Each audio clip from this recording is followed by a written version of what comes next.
missed a little bit of a bounce on the S&P 500. Early in the session, what are we, 25 minutes in? Advancing about 0.16% on the S&P. On the Russell, up a quarter. On the Nasdaq, up about 0.5%. Equities look like that. Bonds look like this. Your 10-year Treasury yield going into next week. What a busy week we've got coming up for you. I'll run through the events in just a moment. Up 3 basis points on 10s to 132.41. Almost precisely where we were this time last week. On a 30-year right now, 191.53, just north of 190, south of 2. We're up there by about 2 basis points. That's the bond market, the price action. Let's run through the week ahead. Your trading diary looks like this. The United States, New York, the rest of the world, marking the 20th anniversary of the September 11th attacks tomorrow, Saturday.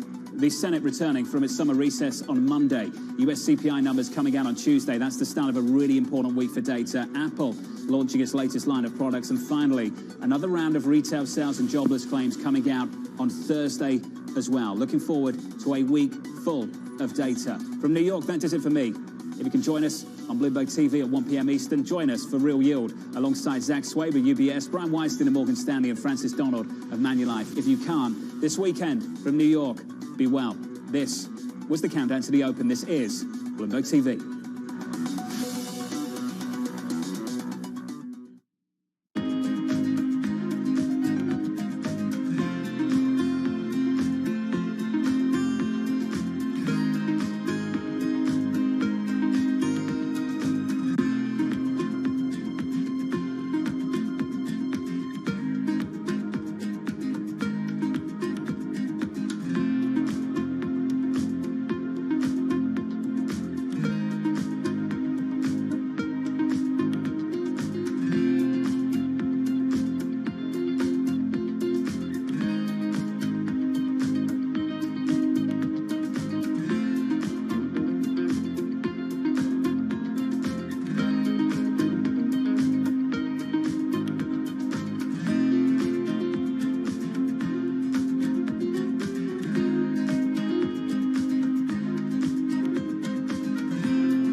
Ask about your experience as a young woman and as a woman working in this sector, and of course having that amount of scrutiny and public attention on you. South Korea doesn't have a very good record when it comes to gender relations, the wage gap, treatment of women. Did you have a personal experience of that deficit? I was in a mechanical engineering department for 10 years for my undergrad and PhD. Of course, I was just 2 girls among the 120 classmates in the mechanical engineering department. And then at the time, our workshop building, we even didn't have a female bathroom. So when I watched the Hidden Figures, that was so sympathizing with my experience. Well done, guys. Position closed on Euro. As you can see, we hold it for just 1 hour and we made 500 pounds. Well done, guys. Let's move on. Let's see what else Friday will give us, what other chances will bring us for afternoon Friday. Stay safe. Hit the nail right on the head. From business's most influential and instrumental. I support the new framework. We need to invest in our systems. Bloomberg Wall Street Week premieres Friday with replays all weekend on Bloomberg Television and Radio.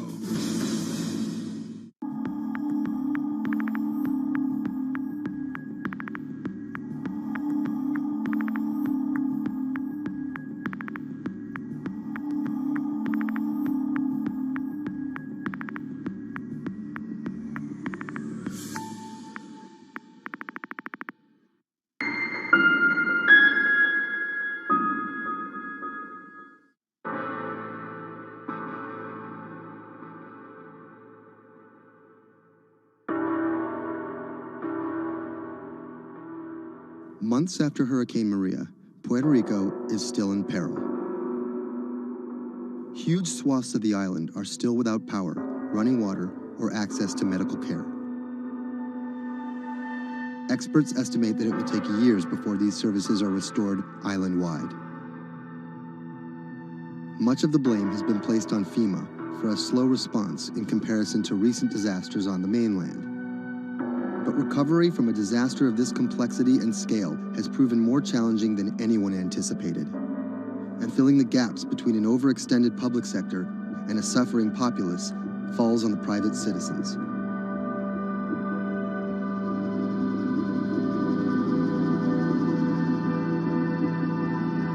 Robert Anderson is a Puerto Rico resident of 4 years. The eye of the storm came in south of El Yunque, swept up towards San Juan and out to Arecibo. Everything on the right-hand side is what we call the dirty side of the storm. This isn't his first time in a disaster zone. With a military and telecom background, Anderson worked on repairing damaged cell phone towers in New Orleans after Hurricane Katrina. Some might be tempted to label him a disaster capitalist, seeking lucrative government contracts for his expertise. But as Anderson finds himself in the middle of a humanitarian crisis, he and his associates are developing a variety of pro bono recovery projects that target the island's hardest hit areas. I see two Puerto Ricos.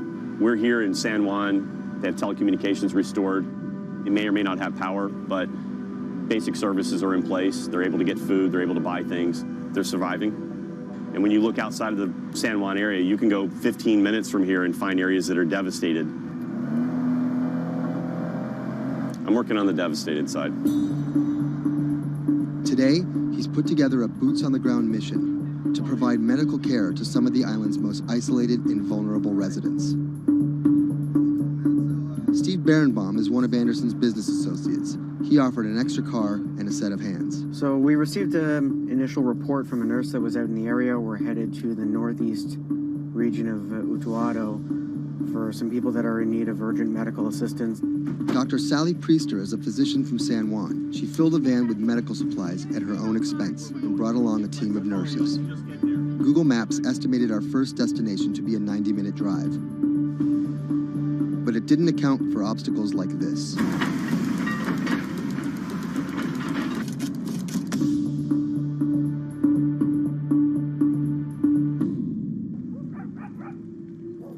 Our first stop was the home of an 82-year-old blind Vietnam veteran. His roof was blown off by the storm, and he's been living alone in a back shed for nearly 2 months. His cane actually got broken in the storm, so he's limited mobility. He has a number of medical ailments. Dr. Priester's having a look at him. We called the VA. They're going to get him set up with what he needs, get him stabilized so he can then be transported either to an evacuation center or off the island. It's when the chain gets broken, when those families that are connected to them leave the island or take off. These guys get left at the end of the road, and it's tough. FEMA was not officially part of Robert's team, and their arrival caught everyone by surprise. Their job here was to survey and report back to their superiors, and did not come with medical aid of any kind. People think that FEMA is there to hand out bottles of water, and it's not what they do. FEMA has a role to play. They have a very specific role. They bring in ships, they bring in airplanes, they bring in tractor trailers with pallets of things. But they're a big machine, and there's gaps in that thing. And you're seeing one of the gaps here, and we help fill that role.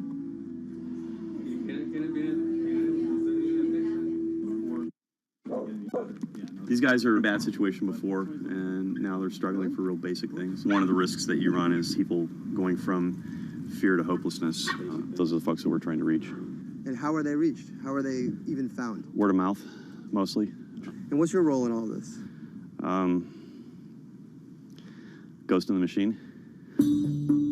I'm lucky enough to be able to communicate with folks in FEMA, the state of Puerto Rico. For a ghost, Robert makes his presence well known. Not only was he the de facto leader of the mission, now with FEMA in tow, he created his own maps to survey storm damage. So we're right here. And delivered them to FEMA HQ free of charge. I have pretty good reach. Perhaps that's how he managed to earn himself a coveted FEMA badge without actually working for them. And it's these relationships that allow him to operate more efficiently than an NGO or a government agency. We're able to resolve problems at a different level. Our next stop was on a mountaintop, a family of 11 struggling to care for their special needs brother in what was left of their house. Probably we are the first health team to come and visit this family. Muy bien, todo muy bien. The patient has Down syndrome. He is all day in bed. The difficulty with this is the patient cannot be alone. the most important thing is that you need to take care of the chronic disease besides disability, because they have been not going to a doctor, and no doctor has come in here yet. So we need a refill of this medication. After maybe 54 days, it's not getting better. And the only way that you can be able to see that is coming to the ground, drive, and see the people and talk to the people. You can see San Juan from here, but you can't get there. It's like the Emerald City.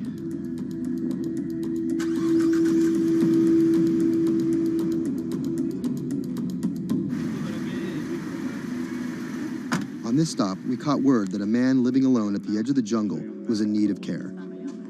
So we decided to take a little detour, come up here and check out and see what's going on. One of the challenges is to find those people that are at the end of these roads that need help.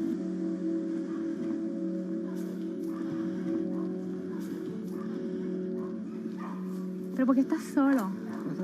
¿Por qué estás por acá tan solo? I'm asking about why he's alone right here. He said things of life happens. Yeah, I'm here by myself. So ¿dónde vive acá? En la parte de...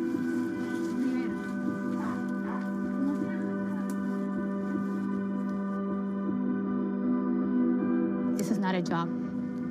To do this, you need to have passion for what you can do. You're not going to get paid. It's said in disaster response and emergency response that the real first responders are your neighbors. You don't need to wait for a lucrative FEMA contract to go out and do good and to help the community. In the end, do you feel like you're making a difference? Lives you touch and people that you can affect. I don't really think about it in those terms. But why do you do it? It helps me sleep at night. I think it's as much for the people that are going out to help and do things as it is for the people that you affect. Whether out of altruism, or the lure of a paid gig, or some mixture of the two, Anderson hopes to stay here to help shape Puerto Rico's future. Puerto Rico's essentially been a colony for 400 years. It was treated poorly by the Spanish. It was not treated well by the United States when they first got here. Puerto Rico can continue in the way that it's always been, or Puerto Rico can rebuild itself like nothing that's ever been. And we have to do everything we can to make that real. That's the bottom line.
When I met him first online, I found him to be really sweet.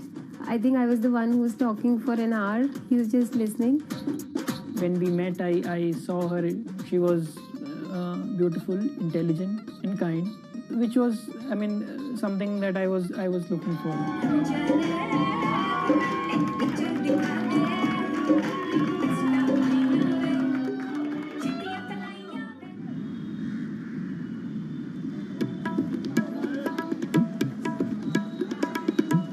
Anshu and Sumit are one of about 12 million couples that get married in India every year. Unlike their parents' generation, they're not from two close villages, but from two cities on opposite sides of the country. And their love didn't start through community matchmaking, marriage brokers, or classified ads in newspapers, but began online. So we met through jeevansathi.com. So it's basically an online portal where we have detailed profile of different grooms and brides. It makes a lot of remote profiles who are located in distant areas more accessible. Thanks to growing internet and smartphone usage, matrimony websites and apps in India are starting to disrupt the matchmaking industry. More and more people are finding their partners at the click of a mouse. jeevansathi.com, where Anshu and Sumit met, is one of the biggest players. Young Indians looking for love set up profiles including their caste and horoscope, but their criteria for choosing spouses appears to be changing. We have seen the shift from traditional caste community conservative parameters to something like which is more focused on education, employment. Anshu and Sumit's marriage was initiated by their parents, but modern Indian couples like them have more input than previous generations. We looked up to them to agree for the proposal, but it was primarily our decision that we wanted to be with each other. So what's the emoji like you use the most to send to each other? There's a bear which basically we use for indicating a hug. Yeah, that's our language basically, bear icon for a hug. Time flies when you're in love, and just 1.5 months after they first met online, the couple got engaged. They decided to hold their wedding less than 3 months later. But planning a traditional Hindu wedding on such short notice is no easy task. The massive event usually lasts 3 days, has various ceremonies and celebrations, and involves the entire two families and hundreds of guests. Luckily, there are websites and apps for that. We searched online, we got in touch with Wedding Brigade, and they helped us finalize the venue. And it makes the search faster and efficient. Startups like the Wedding Brigade are challenging traditional wedding planners in this $50 billion industry. It provides various services from booking banquet venues to buying wedding gowns. The website makes money by charging commission from vendors.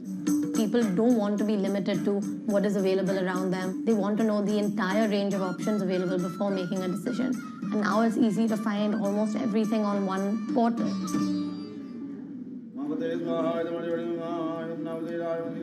Anshu and Sumit are officially married in a ritual that has gone on for thousands of years, but their love started in a very new way. Technologies might be changing the way couples meet, date, and get married in India, but they're definitely not changing everything. The technology was only the first level help that we could get to find each other. Everything else was like very humanly and emotions and feelings there.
Massachusetts Senator Elizabeth Warren has become a symbol of everything the Republican Party stands against. Everyone gets a right to basic health care. We need strong oversight of these banks. A legal scholar and a consumer advocate turned politician, Warren has branded herself as a champion of the working class and made a career out of standing up to big business. While rumors of a 2020 presidency bid remain just that, I'm not running for president. her Senate seat is up for re-election in 2018, and Republicans are already pumping millions into super PACs to defeat her. This is the story of how a law professor and politician came to be seen as the biggest threat to Republican values and the greatest hope for progressive America. Elizabeth Warren was born Elizabeth Ann Herron, the youngest of 3 siblings, on June 22, 1949 in Oklahoma City to middle-class parents. After waiting tables to help her family pay the bills, Warren became a star on the high school debate team. She landed a scholarship to George Washington University at the age of 16, but 2 years later dropped out to marry her high school sweetheart, Jim Warren. By 1980, Warren was a mother of 2, divorced and remarried, had earned a bachelor's degree from the University of Houston, a juris degree from Rutgers, and practicing law in New Jersey. Warren then went on to become an influential law professor, teaching, lecturing, and publishing highly cited work on bankruptcy and commercial law at 7 universities around the country, eventually settling at Harvard Law School. But Warren wasn't always a liberal lion. Elizabeth Warren used to be a Republican, actually. That's Stephen Dennis. I'm a Senate reporter for Bloomberg. Around the time that Elizabeth Warren switched parties, she became a fierce opponent of a Republican drive to make it much harder to file for bankruptcy. She fought that for a decade. It ended up passing anyways. While her efforts ultimately failed, her warning calls were heard in 2008.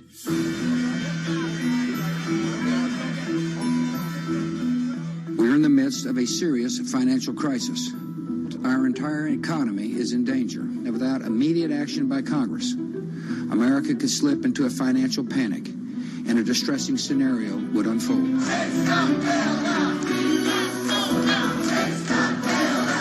Professor Warren was tapped to help with oversight in the government bailout.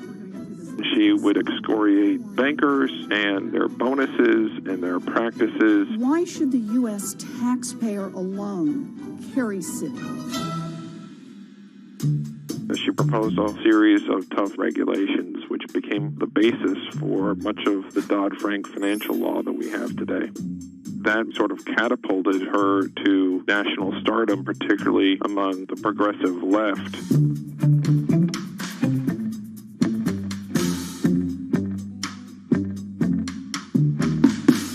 Encouraged by her newfound notoriety, Warren declared her bid for the U.S. Senate on September 14, 2011. During the race, her opponent Scott Brown tried to derail Warren by accusing her of falsely claiming Native American heritage, a controversy that earned her the nickname Pocahontas. Nevertheless, she was victorious and won the Senate seat by a comfortable margin. She used her new tenure to challenge everyone, from banking regulators and Treasury officials to members of Wall Street and Congress. I'm really concerned that too big to fail has become too big for trial. We need tough new laws to hold corporate executives personally accountable. No one should be above the law. She called for Wells Fargo CEO John Stump to resign for fraud, introduced the Bank on Student Loans Fairness Act, and reintroduced the 21st Century Glass-Steagall Act. In 2016, after staying silent during the Democratic primary battle, Warren finally endorsed Hillary Clinton and had some harsh words for candidate Trump. Donald Trump is a loud, nasty, thin-skinned fraud who has never risked anything for anyone, and that is just one of the many reasons he will never be president of the United States. But she was wrong. The forgotten men and women of our country will be forgotten no longer. Warren wasted no time resisting Trump's agenda. Have you ever managed or overseen a $1 trillion loan program? I have not. How about a $1 billion loan program? I have not. Okay. In the Donald Trump era, Elizabeth Warren has been playing defense and trying to prevent Donald Trump and his cabinet appointees from rolling back protections that she helped enact. Warren actually found herself rebuked by Mitch McConnell for reading a letter by Coretta Scott King about Jeff Sessions' record on racism during his confirmation. She was warned. She was given an explanation. Nevertheless, she persisted. That moment became something that's on T-shirts, bumper stickers, slogans, and that really galvanized a lot of support for her. It's been very hard for Republicans to get much of anything done this year, and that's at least in part to this resistance movement that Elizabeth Warren has helped champion. We are here to fight back. Enough of Elizabeth Warren. Like you. Millions of dollars are being funneled to defeat Warren in the midterm elections in 2018. But it's the rumors of a 2020 presidential bid that has further prompted powerful donors to fund her opposition, often using the same playbook of constant and ruthless ad campaigns that many believe helped Trump win in 2016. It's anyone's guess if she will endure what Hillary could not. You know, the question for Elizabeth Warren is whether she can go from being a liberal firebrand to somebody who can regularly get 60 votes for initiatives in the Senate and 218 in the House and drive an agenda, and whether she can bring together coalitions for political victories. That's the challenge, and we'll see what happens.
Sadiq Khan, the mayor of London, has made some powerful opponents. He doesn't know me, never met me, doesn't know what I'm all about. I think they're very rude statements, and frankly, tell him I will remember those statements. My message to Donald Trump and his team is that, your views of Islam are ignorant. He's the first Muslim mayor of a major Western capital and proud of it.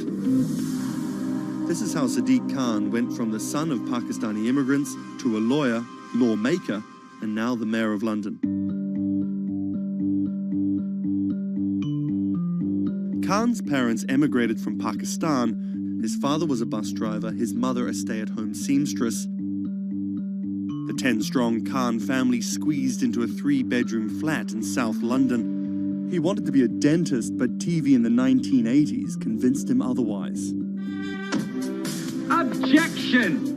LA law, with its swagger and ill-fitting suits, caught Khan's eye. He graduated in 1991 with a degree in law from North London University and joined a human rights firm. Khan worked a number of high-profile cases, often clashing with London's Metropolitan Police Force. But he had bigger political ambitions. This is what being a new MP is like, squatting on a bench in the absence of an office, dealing with letters from constituents. Reports are just coming in of an explosion here in London. And there's just explosions, and then it was just smoke everywhere. Everyone's just asking what's happened. Only 2 months after Khan entered the Commons as a Member of Parliament, London was attacked by Islamist extremists. That day will stay with me for the rest of my life. He spoke out against the attacks both as a London MP and as a Muslim. He has been very clear about his opposition to violence, opposition to terrorism, and has set out to make the case for a more open and peaceful Islam. That's Thomas Penny, one of Bloomberg's Westminster correspondents. Here is a man who is a Muslim, and he is standing up and being open and straightforward and being clear that the problem here is not Islam, but it's Islamic extremism. In 2015, a decade after the attacks, Khan ran for mayor of London, and his faith was back in the headlines. His opponent, Zach Goldsmith, trying to link Khan to radical Islam. The debate got again personal and nasty. The Goldsmith camp has called Khan extreme and accused him of associating with, quote, those who seek to do our police and capital harm. It's a pattern of behaviour. Even the former Prime Minister David Cameron repeated the allegations. He shared a platform with Sajil Shahid, the man who trained the ringleader of the 7/7 attacks and accused the United States of bringing 9/11 on themselves. But the smears didn't stick. Zach Goldsmith ran a very negative campaign that was based on what people knew was a lie. This election was not without controversy. And I'm so proud that London has today chosen hope over fear and unity over division. After taking the mayor's office with a comfortable majority, Khan has brought a business-like efficiency to the role, scrapping expensive vanity projects like the Garden Bridge and the new Routemaster buses, which cost £350,000 each. The former lawyer who used to fight the police in court is now praised for his close relationship with them. I was talking to a very senior police officer in the Metropolitan Police who said there was a sea change when he went into City Hall, and the police were saying how much they welcomed this because they knew where they stood and it was more straightforward to work with. So he works like a lawyer, he works like a government minister.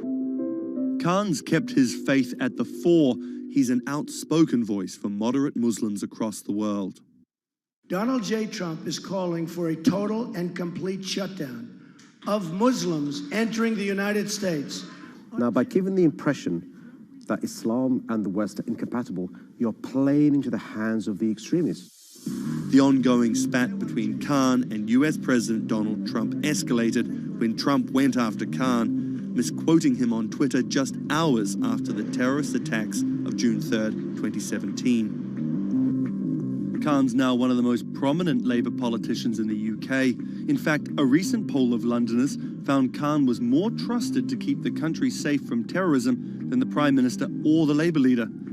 His story of going from the son of an immigrant bus driver to the mayor of one of the greatest cities in the world plays well with Londoners. But can he appeal to the rest of the nation? Has Khan got his eye on the top job?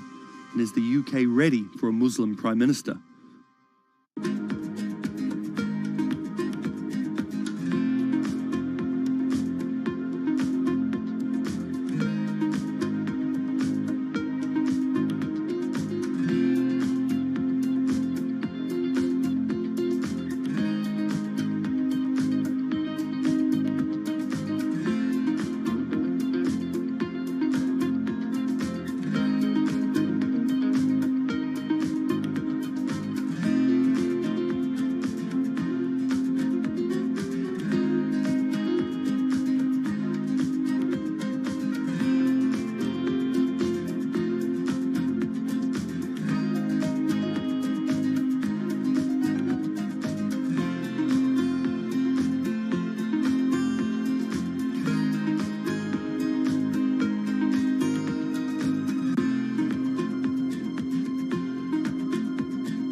What does it take to change the world? A big army? A cure to a pandemic? A revolution? All of these take either a lot of people, thousands of hours, or massive amounts of space. But for Julian Assange, all he needs is one room, an internet connection, and the world will listen. Assange is located here, and more specifically, right here. And from that location, he's posted government secrets, classified documents, and leaked emails from some of the world's most powerful people. And in doing so, has been labeled a hero, a villain, a nihilist, and everything in between. This is how an Australian programmer sequestered in the Ecuadorian embassy in London became one of the most influential and notorious people in the world. Born in 1971 in Townsville, Australia, Assange has always been on the move. Living in over 30 homes by the time he was in his mid-teens, Assange, along with his mother and half-brother, finally settled down in Melbourne. His introduction to hacking started at 16 when he was given a Commodore 64, which he attached to a modem. He attended the University of Melbourne, where he studied programming, physics, and mathematics. He never graduated, but that doesn't mean he didn't get an education.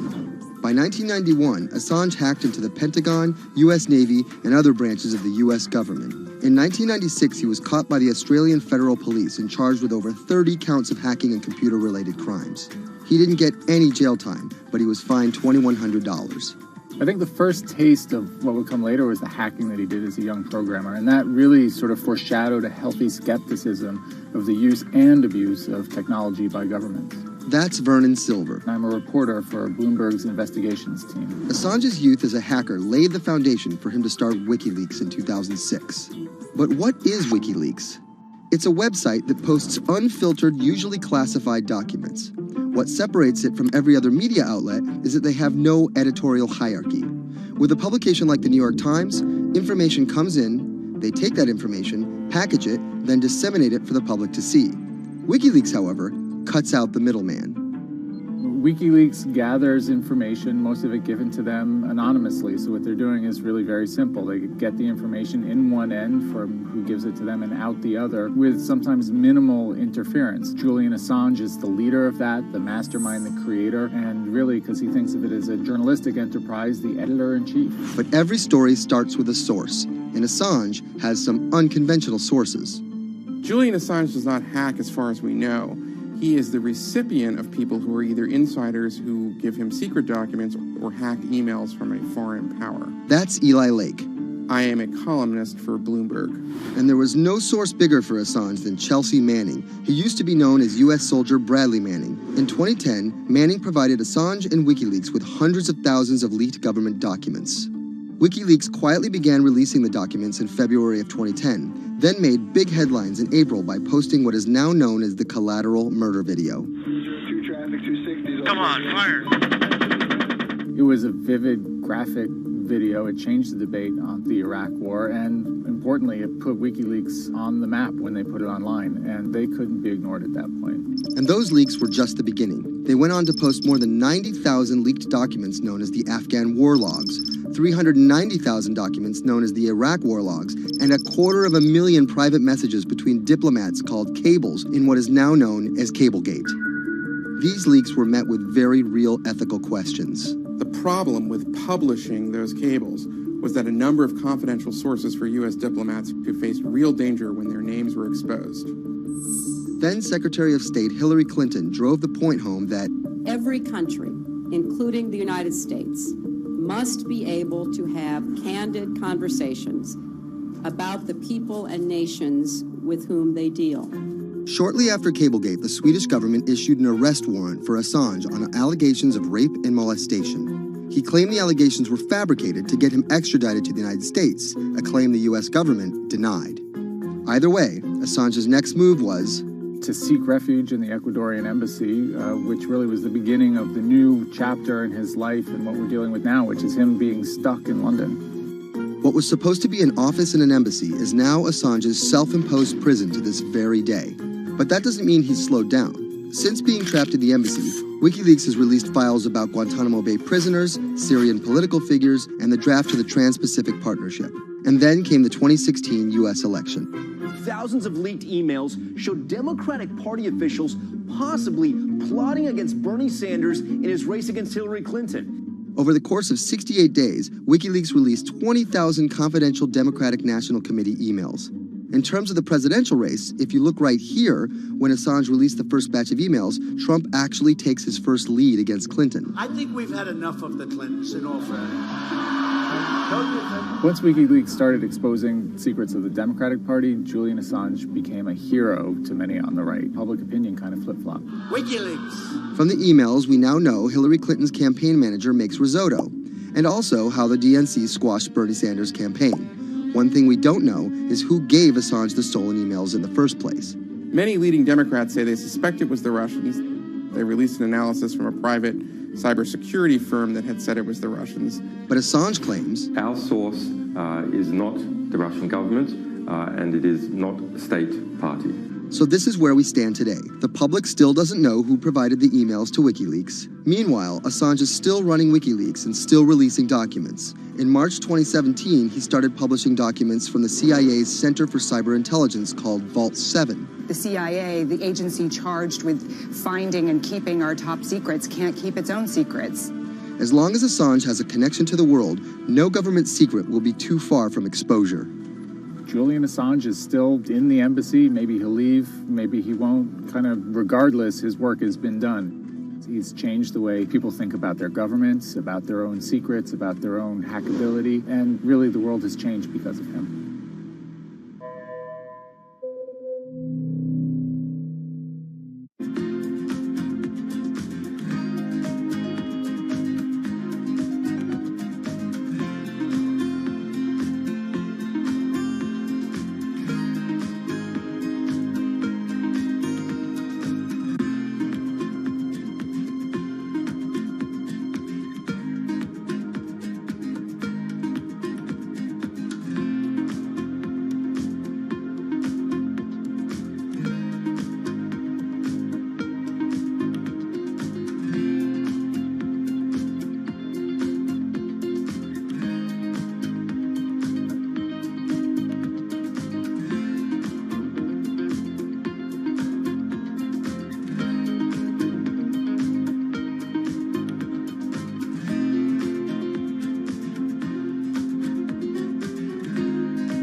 When it debuted, the 4G wireless we have today allowed people for the first time to hit the road and explore unknown places with only a smartphone for directions. When 5G arrives, it could enable driverless cars to take us there as well. 5G stands for fifth generation mobile networks or wireless systems. It's insanely fast and can accommodate a lot more connected devices. But the reason it's being called revolutionary is because 5G will allow connected devices to speak to each other as well as people. Right now we're living in a world where really it's a one-way experience. That's Bloomberg tech reporter Ian King. The network talks to your phone, you look at your phone and access data, then you send something back to the network. What we're being told about 5G is that really for the first time we're going to see machines communicating with each other over mobile networks in a meaningful way. 5G could end up being 100 times faster than what we have now, with speeds that could reach 20 gigabits per second. In plain English, that means downloading a full-length HD movie in seconds. 5G will also increase total bandwidth, which we will need in order to accommodate the growing Internet of Things. We're talking about the class of devices like internet-connected refrigerators, thermostats, dog collars, but 5G will enable many, many more. Things like your utility network, factories, where machines are just sat there not connected at all. Suddenly they're all going to be connected. Suddenly we're going to be able to have real-time monitoring. Other things like cars, like utility poles, like your light, the light poles. But perhaps the biggest advance will be a huge reduction in communication lag time, known as latency. A network of driverless cars will need the speed of 5G to ping each other multiple times per second to avoid collisions. Near instantaneous data transfers could allow doctors to perform surgery remotely with a robotic scalpel. So how will all this work? First, you need to improve network density. And that's just a fancy word for saying you put more towers out there. What we're being told is that's not actually the case with 5G. The idea is 5G will not only use the existing mobile spectrum, but also tap into higher frequencies called millimeter waves. Millimeter waves can carry more data, but only travel short distances. This may mean you'll see a lot more of these base stations around town. And the new towers may have as many as 100 antenna ports, compared to about a dozen on 4G cell towers. So when will we get 5G? Getting 5G ready is expected to cost providers $275 billion over 7 years in the US alone. Look for the first 5G service to pop up in big cities sometime in 2019.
People think of Vladimir Putin, they think of capital P, power.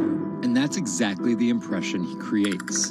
Whether it's physical power, firing different weapons, riding in various James Bond-esque modes of transportation, or tossing hapless opponents in judo. Or political power, ruling his own country with an iron fist, crushing his political opposition, or, most recently, being accused of meddling in foreign elections for his own benefit. This is how Vladimir Putin went from a poor, tough kid in Leningrad to a KGB spy to the very symbol of modern Russia. Vladimir Vladimirovich Putin was born in 1952 in Leningrad, which is now St. Petersburg. His father was a factory foreman and his mother a homemaker. It is widely said that Putin's public-facing tough guy persona can be traced back to him getting into fights when he was younger, which paved the way for him to take up judo. After getting a law degree from Leningrad State University, Putin joined the KGB Foreign Intelligence Service. He spent 16 years in the KGB. When Putin returned to Russia, he began his political career. He went to work for Anatoly Sobchak, who was then the mayor of St. Petersburg. That's Leonid Brzezinski. I'm a columnist at Bloomberg View. Putin thrived in Sobchak's administration because he was sort of considered pretty efficient city official at that time. He was very loyal to Sobchak. So loyal and efficient that he was noticed by Yeltsin's close circle. And those people soon brought Putin over to Moscow to work in Yeltsin's administration, where he quickly climbed the political ladder. Then, of course, he was promoted to Prime Minister of Russia. That's Dmitry Trenin. I am currently director of the Carnegie Moscow Center. Around this time, Yeltsin and the people around him, the so-called family, decided that Putin would become Yeltsin's successor. And then this happened. The apartment bombings were carried out in 3 Russian cities, killing 293 people and injuring more than 1,000. Putin immediately accused Chechen separatists for the bombings and followed it up with action. He was credited with having a very successful military campaign against the terrorists. And it worked. After that, he became an heir apparent in the eyes of the Russian people. 3 months later, Yeltsin resigned. And on his way out, a famous exchange. He was getting into the car in the Kremlin, and the last words that he addressed to Putin before getting into his car was, "Take good care of Russia." So Putin took over as president, and 3 months after that, won his first election. But just because Putin won the presidency, that didn't mean he had all the power. This is Michael McFall. I was U.S. ambassador from 2012 to 2014. In the 1990s, there was a fire sale of all the things worth owning in Russia, and certain people, the oligarchs, did better than others in that fire sale, sometimes called privatization, and those people tended to be well connected with the Yeltsin regime, and they weren't Putin's friends. But they probably miscalculated, thinking that they could easily find a way to influence him. It became impossible almost from the start. From that very moment, there was warfare between him and the oligarchs. That's when Putin gave the oligarchs a choice. Putin's way? Some of those people from the 90s managed to figure out a new way of dealing with Putin and have survived. Or prison. Others could not find common vision, and so they lost their assets. Khodorkovsky once was Russia's richest person, worth $15 billion, but he ran afoul of President Vladimir Putin and spent a decade in prison. With domestic power consolidated, Putin focused on restoring Russia's global influence. Putin is the guy who believes in the expansionist Russian state.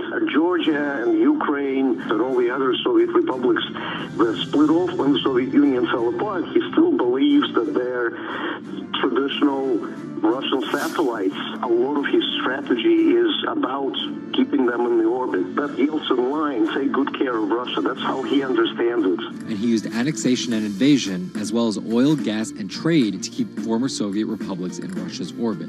In 2008, Putin's 2 terms were up, and he decided to step down as president. Dmitry Medvedev stepped in as president, and Putin went back to prime minister. But really, Putin never left power. He pretty much continued running the country, and Medvedev was a bit of a figurehead. There was actually a period of cooperation between Russia and the U.S. that benefited both countries during Medvedev's presidency. Because Medvedev did not have the same negative attitude towards the West as Putin did. But when Putin came back to run for a 3rd term, in the lead up to the 2012 election, it was widely believed that both the presidential and parliamentary elections were rigged, and Russians took to the streets. Putin blamed the protests squarely on America, and more specifically, Secretary of State Hillary Clinton. He believed that she had sent, and this is his words, a signal to demonstrators. Still, Putin won by a huge margin and set about crushing the protest movement immediately upon his return to the Kremlin. Over the next few years, Russia's economy tumbled. Putin annexed Crimea, leading to sanctions. The price of oil fell drastically. The ruble hit a new low, and America played down Russia's influence, with Obama calling Russia a regional power. Despite all of that, Putin's approval rating remained sky high, and then an opportunity for payback. I think I'd get along very well with Vladimir Putin. In 2016, there was one candidate who called Vladimir Putin very smart. Trump exhibited tolerance towards Putin's actions annexing Crimea, and similar views on NATO and sanctions. Secretary Clinton didn't support any of those views. Even though Putin denies any wrongdoing, U.S. elections. Yes. the U.S. has accused Russia of being behind the leaking of 20,000 Democratic National Committee emails, which many say helped Trump beat Hillary Clinton in the presidential election. Which leaves us here, with the possibility of a President Putin until 2024, positioning Russia to be the world power he always imagined it should be.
Jack Ma is Asia's richest man and most recognizable business tycoon. He's the chairman of Alibaba, China's e-commerce giant and one of the 10 largest companies in the world. Yet he still wants more. We know where we're going. We want to be the 5th largest economy. Big words from the man some call Asia's Jeff Bezos. He's confident, he's charismatic, and he's definitely not the average CEO.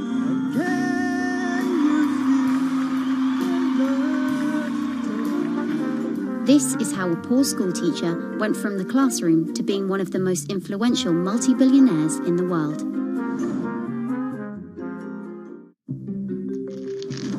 Ma was born in China's southeastern city Hangzhou in 1964. His parents were traditional musician storytellers. As a teenager, he started to learn English from foreign tourists after China opened up in the late 1970s. And then for 9 years, Jack Ma hung around outside the Hangzhou Hotel, which is now called the Shangri-La. He would get up at 5 a.m. to talk to travelers. That's Bloomberg technology reporter Lulu Chen. And I cover China Internet for Bloomberg. Ma failed China's National University entrance exam twice before being admitted to local teachers' college. He graduated in 1988. He applied for 30 jobs and got rejected, including from the fast food giant KFC. When KFC came to China, come to USA, 24 people went for the job. 24 Only 3 people accepted. I was the only guy. Then Ma got a job at a local university and taught English there for about 5 years, earning just $15 a month. On the side, he started a translation company with several friends. During a company trip to the US in 1995, Ma had his first encounter with the internet at a friend's place in Seattle. I searched the first word, beer. I don't know why, because it's easy to spell, baby. And I see beers from Germany, beers from USA, beers from Japan, but there's no beer from China. So he searched for the word China instead and still couldn't find anything. And that got him thinking. He wanted to build something that would put China on the world's map. He started China Pages, a Yellow Pages-like website, but it didn't take off. Then Ma joined a government agency in Beijing to help set up a website. By 1999, the internet stock boom had gripped Wall Street, and back in his Hangzhou apartment, Ma decided to try again. With his wife and a group of friends, Ma raised $80,000 and set up Alibaba, a site that allowed businesses to sell stuff to each other. 人家美国人强就强它的硬件，强就强它的系统建设，这方面确实比你高。但是玩信息玩软的，中国人的脑袋绝不比你们差。我们在座的所有人的脑袋绝不比你们差。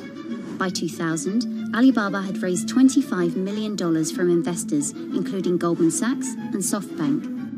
He had no business plan and zero revenue, but his eyes was very strong eyes. In 2003, Alibaba started Taobao, a platform for individual sellers to trade with each other, and publicly declared war against eBay, who had started to make a foray into China. Jack Ma has this famous saying that Alibaba is a crocodile in the Yangtze River, whereas eBay is a shark in the ocean. And if they fight eBay in the ocean, then they'll lose. But if they fight them in the Yangtze River, then they have a home base advantage. In 2007, just 1 year after it forced eBay out of China, Alibaba debuted its business-facing division on the Hong Kong Stock Exchange. But it delisted 5 years later as its performance sagged. But in 2014, Alibaba raised $25 billion in the world's biggest IPO in New York. Everybody should have a dream. What if that dream comes true? After achieving dominance in the business of e-commerce in China, Alibaba has been building an internet empire worth $472 billion, with businesses in cloud computing, online video streaming, movie production, healthcare, sports, retail, and even news media. Alibaba buying into South China Morning Post really raised eyebrows. This is the largest English newspaper in Hong Kong, and it shows that Jack Ma's ambitions weren't limited to e-commerce. He wanted to influence not just Chinese users, but also overseas users as well. The US has criticized Alibaba for allowing companies to sell counterfeit and poorly made goods, but in China, it enjoys the favor of China's government. It's part of Ma's company philosophy. In love with the government, but don't marry with them. Jack Ma's an extremely fortunate man for jumping on the internet sector so early. Note that this is a person who has no coding skills at all. He's a natural showman and a gifted public speaker and really able to convince others to believe in his vision. Ma's vision of growing Alibaba to be the world's 5th largest economy faces strong competition at home and abroad. It will require more than just naked ambition and charisma, but Ma is great at getting himself in the right place at the right time. So far, it's served him well.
Peter Thiel is a walking contradiction.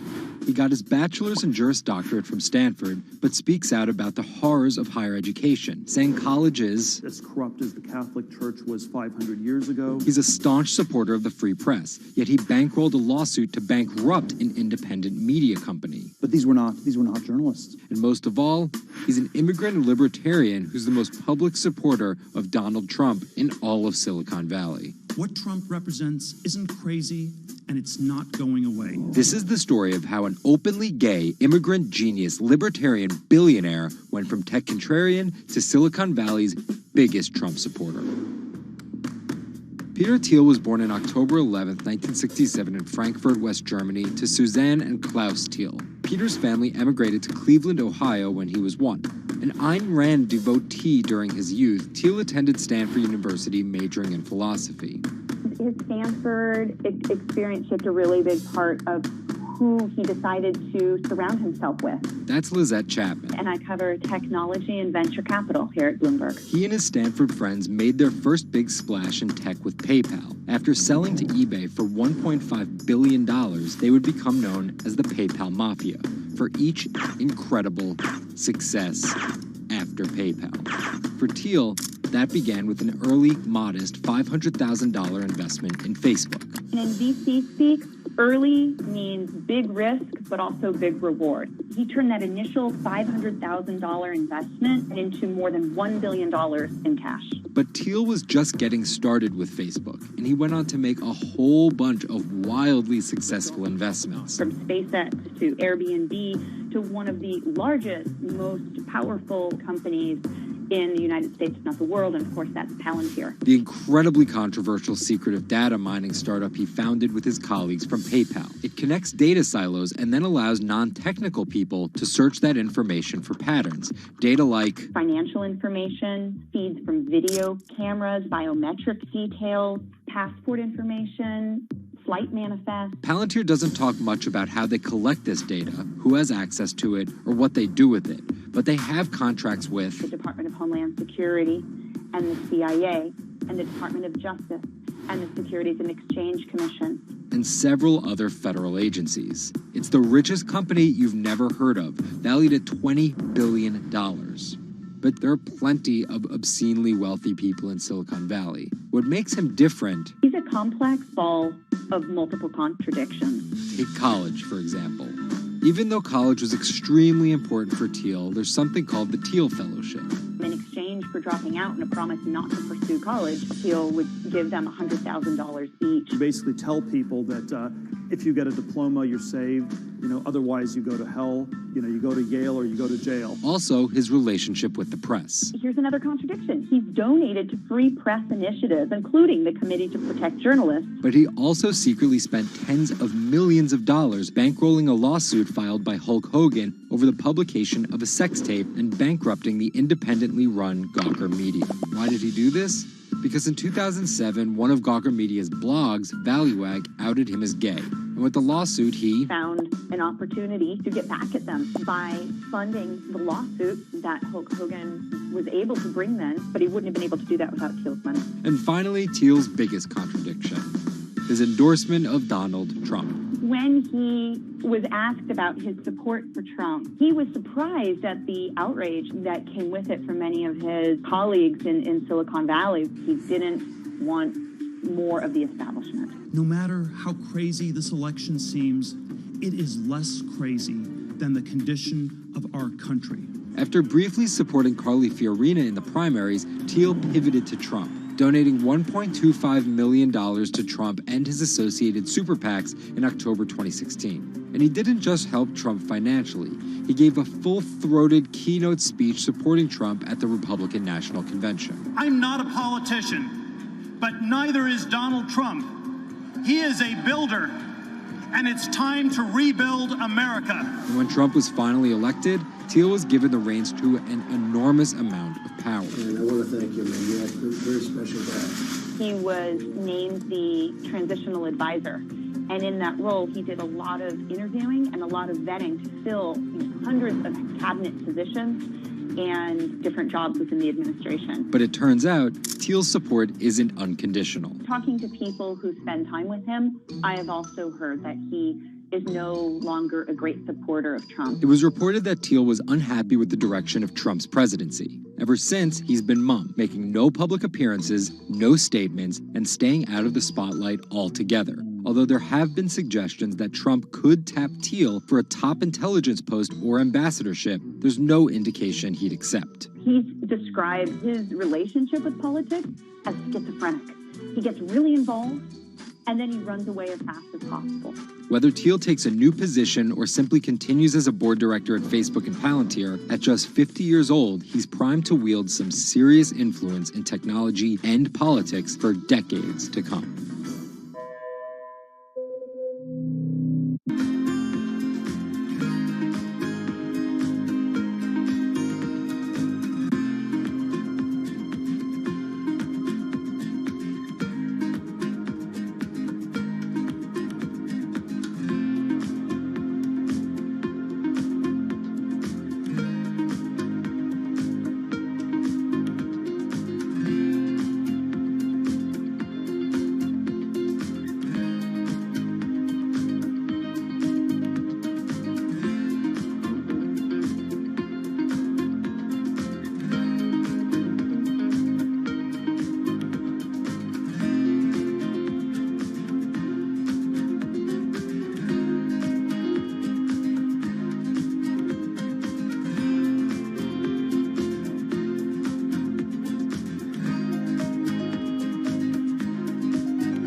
Two 2016 was again the hottest year on record, and the previous 17 years have seen our 16 most scorching. Scientists overwhelmingly agree.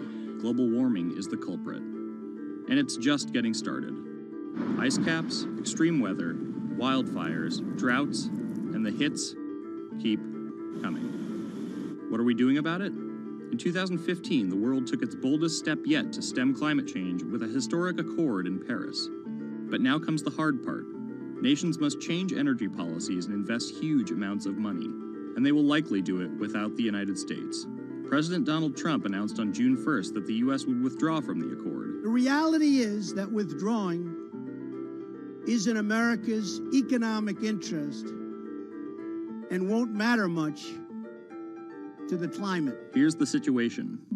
Decades in the making, the Paris Agreement united the U.S., China, and more than 190 other nations in a push to limit fossil fuel pollution. The UN-sponsored plan secured pledges to cut greenhouse gases, the emissions that trap heat in the Earth's atmosphere, in an effort to avoid the rising seas and other environmental disasters that climate models predict. But even if all pledges are met, the globe is expected to warm by as much as 3.4 degrees Celsius this century, more than the UN target of well below 2 degrees. Meeting the Paris Agreement means that governments will have to offer more incentives for clean energy, scale back support for fossil fuels, make emissions more costly, and reduce deforestation. It's estimated that the deal will require $13.5 trillion of spending through 2030. Here's the argument.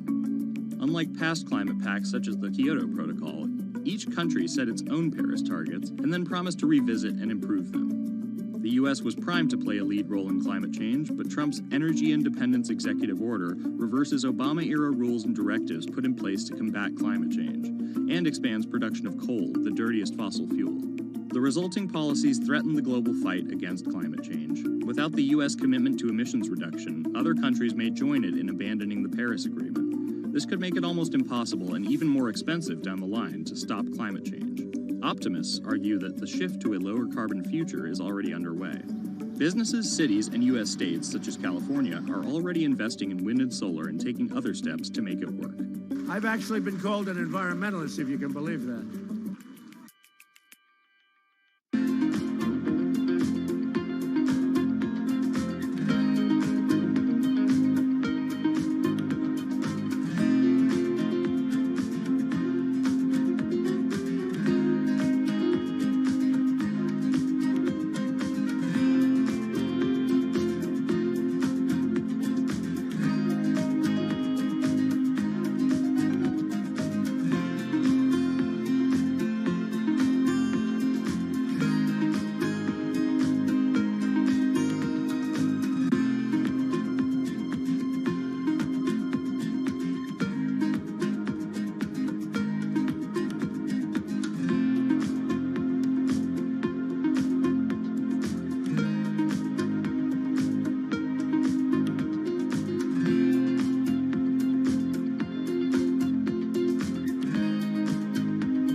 There's an inherent attraction to light and being human. And I think on a very deep psychological level, light is this way in which we experience the energy surrounding us in a very personal manner. My name is Matt Dilling. I'm the founder of Light Bright Neon Studio, and we manufacture, produce, and restore neon works of art and design.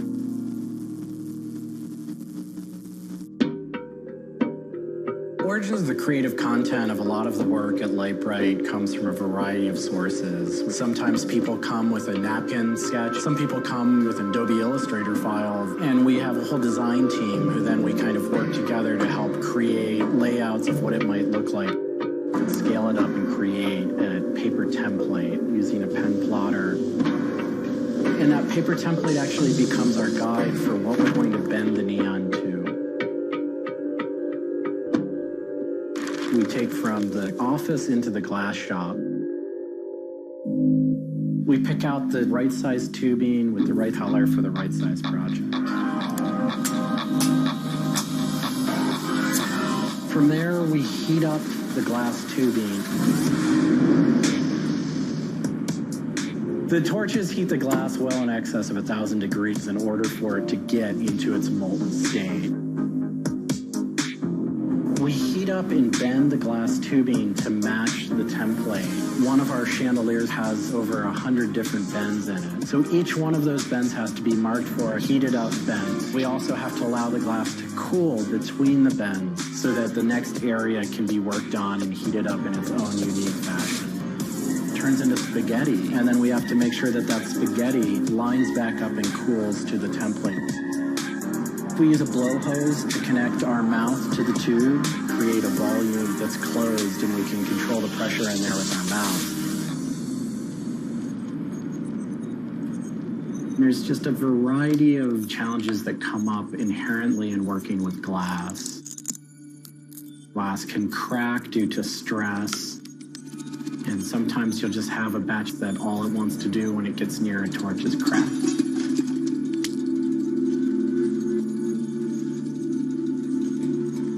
After we've bent various components, we have to go in using the crossfire or the hand torch and actually weld all of those pieces together.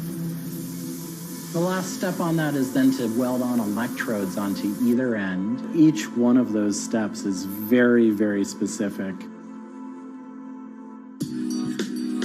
I draw inspiration from so many different experiences. It's hard to come up with one thing that's particular, but one of the ways that I really am able to connect with the creative is to float. Floating is a similar experience to meditation, to psychedelics. Going into a blackened room and laying out in a body of water and salt that's heated to your body temperature, and it allows for all sort of external stimulation to fall away.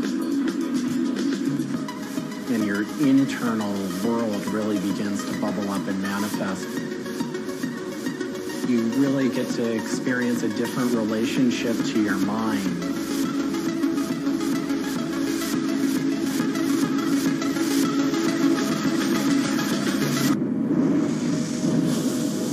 I think I work with neon because I can't not work with it.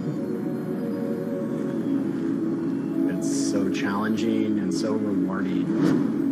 And those things are so intertwined that there's no way of separating it out. I learn so much and continue to learn so much by working with it. I find so much inspiration in working with it, and I just continue to experience new and different things through the medium. It's that close to me at this point.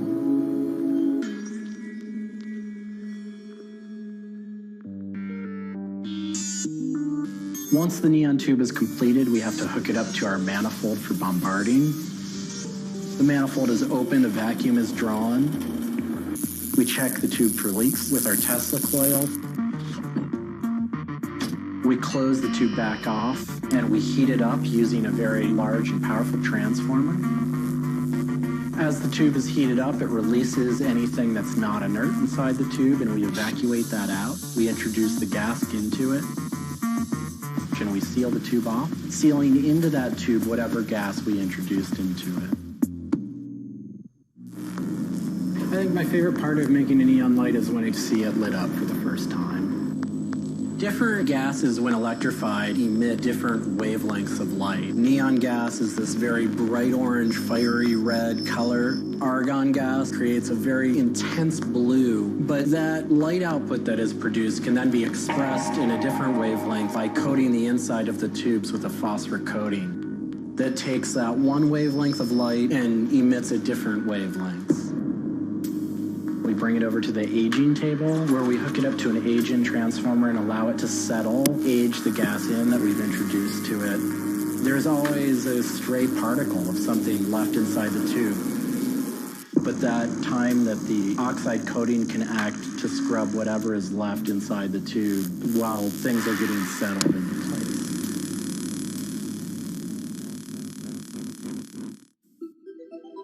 Once the tubes are aged in, we move on to our process of assembling two halves of the fixture together in a jig, gluing up the center of the fixture to its spindle. Once the adhesive dried, we would connect the wires from the fixture together into a transformer, and we turn on power and it lights up.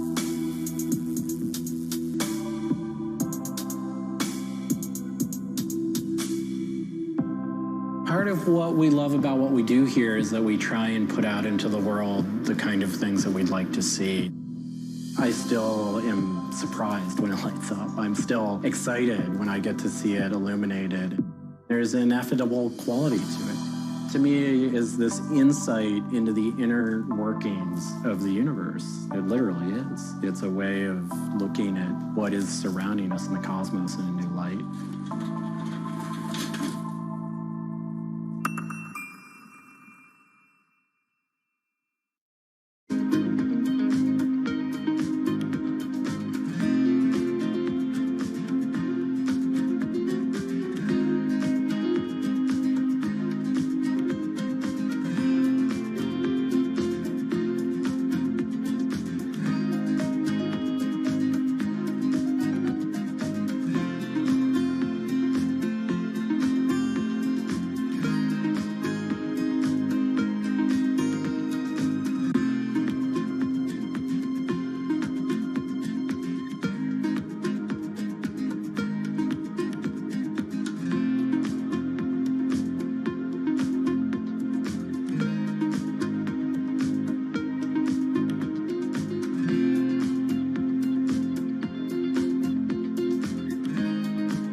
a bit like an addiction. You've got to make something. You have to do something. It's borderline obsession. And every bike we build is my favourite bike at the time, and as soon as it's done, I want to build another one.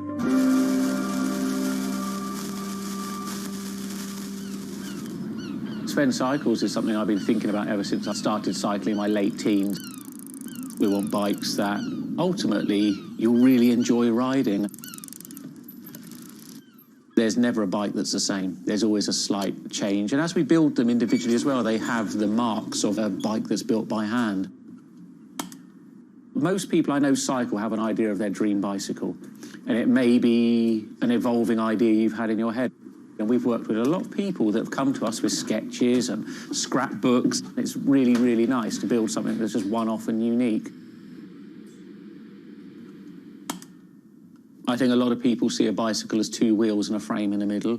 There are a lot of subtle changes and nuances in design which can change the riding characteristics quite dramatically. I'm a really big fan of modernist architecture, and the simplicity of a modernist building is really hard to achieve. And with some of our bikes, they may look very simple, but I think people should not underestimate the time and effort that goes into designing a product. Tubing is key to a bike's feel and ride. Reynolds tubing has been in my life ever since I can remember. Growing up, I could never afford a frame manufactured with their tubing. We can now put a badge on our bike saying manufactured Reynolds, which is a sort of thing as a kid I just wouldn't have believed was going to happen.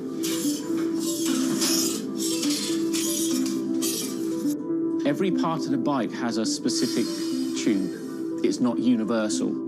The first thing we do is get the tubes out, check they're correct, check the wall thicknesses, sand the edges, make sure it's all really clean, because if it's not clean, the tubes won't join together correctly.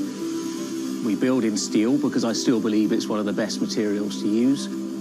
It's been used in bikes since the late 1800s, and they're still using it now for a very good reason. It's the flexibility that we can replace the tube, repaint the bike, and you wouldn't know it's damaged. I just like working with it. It's very sculptural. This isn't sort of aerospace precision engineering. It's a steel rule and a marker. So when we're cutting the tubes, it's within a mil or two. But what we're trying to do is take the best from bicycle building in the past and add a little bit of modern flair to it.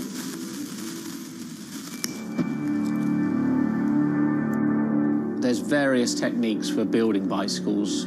We do a thing called fillet brazing, where you connect a pipe together. We use a bronze rod and a flame. We heat the tubes up to the same temperature and we fill the joint with bronze. And it gives a very, very sort of fluid, lovely, sort of quite sculptural feel. You've got to practice. You've got to be able to judge material temperatures. You've got to just look at it and you just get a feel for it.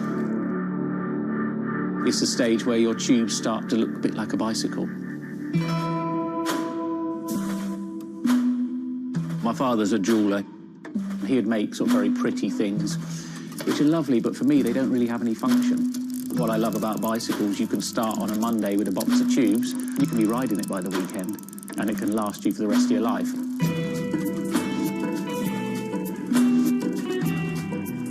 Outside of the frame and forks, the other most important part is the wheels and tyres. When you build the wheels, you have to lace them, so there's little holes going all the way around the rim. You poke the spoke through. We do build all our wheels by hand here because a machine can't get 30 years worth of wheel building experience. Colour is very, very personal. With any of our bikes, you can have them painted whatever colour you want. We've matched one to a teapot, so we can get that scanned and we can match that, or someone's favourite item of clothing. I like to let the bike sit for 4 or 5 days minimum, just so the paint can have time to cure a little bit, and then we assemble it. We get out all the new components, and it's a case of putting them together. Some bikes you can assemble in 3 hours, some will take 3 days. And we've built bikes that cost in the £10,000 plus mark. Some people, they're saving up and this is their bike and they're going to own it for the rest of their lives. So we just want to make sure they get the right thing.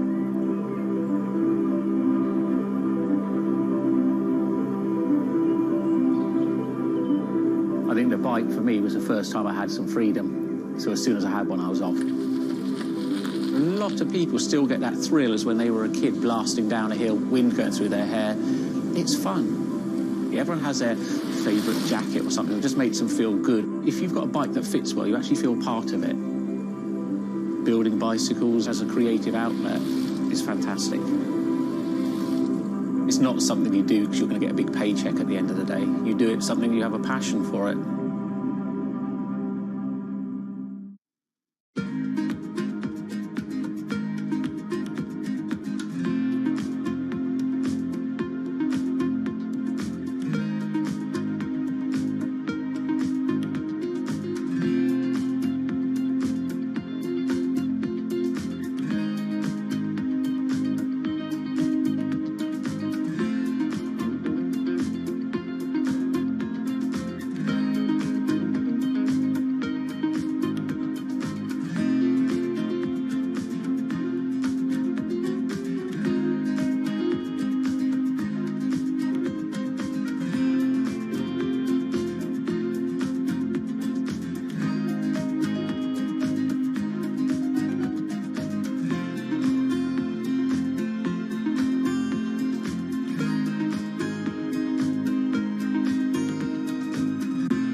If you ever saw a wooden surfboard, it was probably hanging in somebody's house or underneath the deck.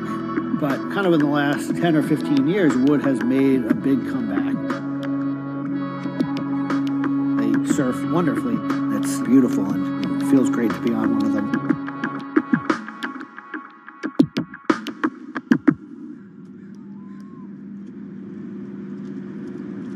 I always had a love for wood and kind of passionate about things that went in the water. I've kind of been around wooden boats most of my life. There's just so much character. The way they're built, the stories that come with them, a lot of that has translated over to why we build surfboards the way we do. When we first started thinking about building surfboards, wood was the natural material we chose. They have a very high strength to weight ratio. Wooden surfboards have the longest history of use in the surf world than any other material. People have been surfing wooden surfboards since kind of the first documented history of people riding waves. The board starts in CAD, where we take a 3D model, break down the shape, and kind of create frames and templates and all the inner parts of the board that we get cut on a CNC machine.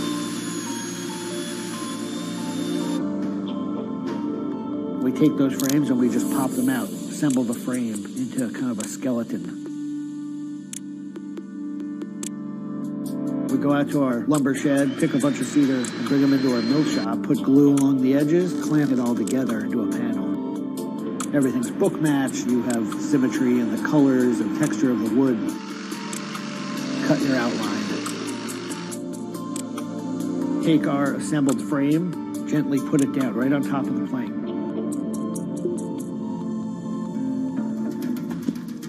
Once that foundation is started, you're basically building up the three-dimensional shape, the outside part of the board, using lots of strips that kind of interlock and fit together. Every piece of wood is going to be different, and it's all going to react differently.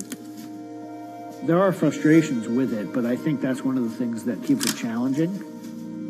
You learn to read the kind of what the grain lines are doing and what the color of the wood is telling you.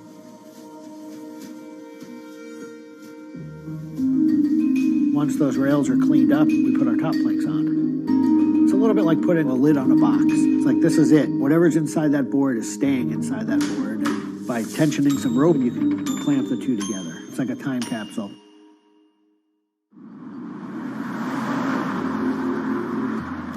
What makes our boards unique are they are built right here in York. They're built using material that grows right here in the state of Maine. They're built 100% by hand by local craftspeople and surfers. There's a lot of time that goes into these boards, between 40 and 60 hours start to finish. We wanted to build surfboards that were as hollow as they could be, but still be strong enough to work well. Too light and they don't surf well, but too heavy and they don't surf well. So there's a balance point there, and that's where we try to be. Taking the board off the rocker table, once the top has gone on, that is by far one of my top favorite parts. It's just you and a shaping stand, a board, and a hand plane. Everything else is out of your view. It's simple, it's pleasurable, it's quiet. You can be with your thoughts and you can just kind of be present.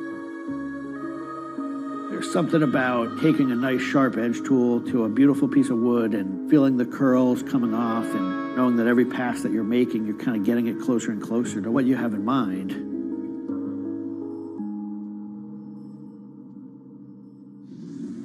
Once we've shaped it down and the board's looking like it's supposed to look like, time for it to go into the glassing room. 4-ounce fiberglass, laying it over the board, draping it over the edges, cutting it, applying epoxy, and on the board.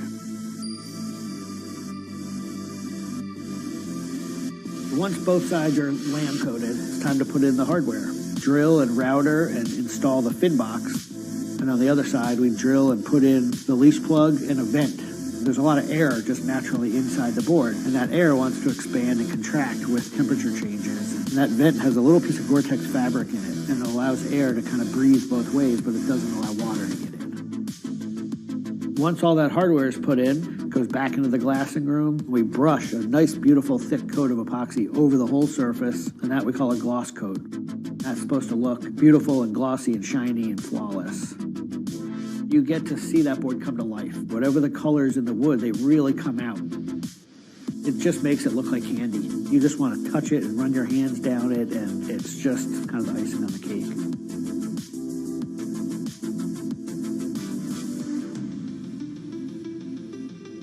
Once everything is hard, we put it into what we call the oven, get that epoxy to cure, really kind of bake it, and just get it to harden. Put in the fin, screw in the vent, and ship it out.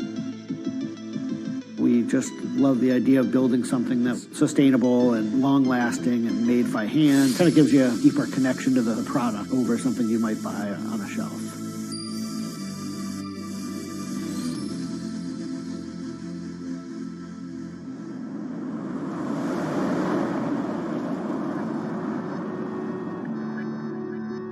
When a customer gets the board, they feel it. They 100% feel the amount of work and the amount of passion that went into the board. So I'm not really looking at hours and efficiency. We're looking at like doing it right and enjoying it as we go.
Ma Baoli, better known as Gang La, is one of the 4 Grand Marshals leading New York's Pride Parade this year. But in the country he comes from, being gay is still a social taboo.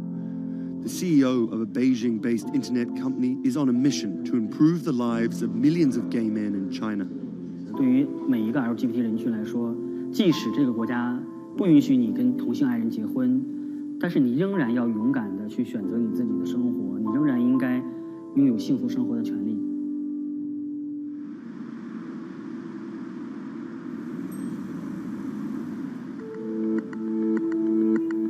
Ma's company Blue City runs an app and a website specifically for gay men.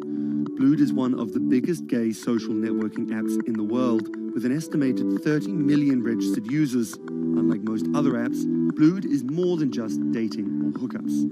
大家可以在我们这个软件里面找他自己的情感，然后可以阅读相关的内容，然后可以进行一些娱乐，比如玩游戏啊，比如看直播啊等等。Back in 2000, when Ma studied at a police school in northern China, he realized he didn't feel like everyone else. 因为他们都找女朋友，然后谈恋爱，但是我对长得好看的同性的男生，我反而觉得对我更有吸引力。所以那个时候我就到互联网上去找这样的一些资料，然后希望能够告诉我自己我到底是谁。互联网上所有的信息都是负面的，都是错的，就是说同性恋要电击疗法，要被治疗，然后要吃药等等。After visiting some foreign websites with different attitudes to homosexuality, Ma created his own site for a Chinese audience, encouraging people that 他们也是正常的，他们不用自卑，然后也不用自杀。Even though attitudes towards homosexuals are slowly changing in China, it's still a social stigma. The virtual world of Blued, where members can be open about their sexuality, is for most a striking contrast to their real lives. This is live streaming, a function added to Blued in late 2015, right as the internet craze was starting to take off in China.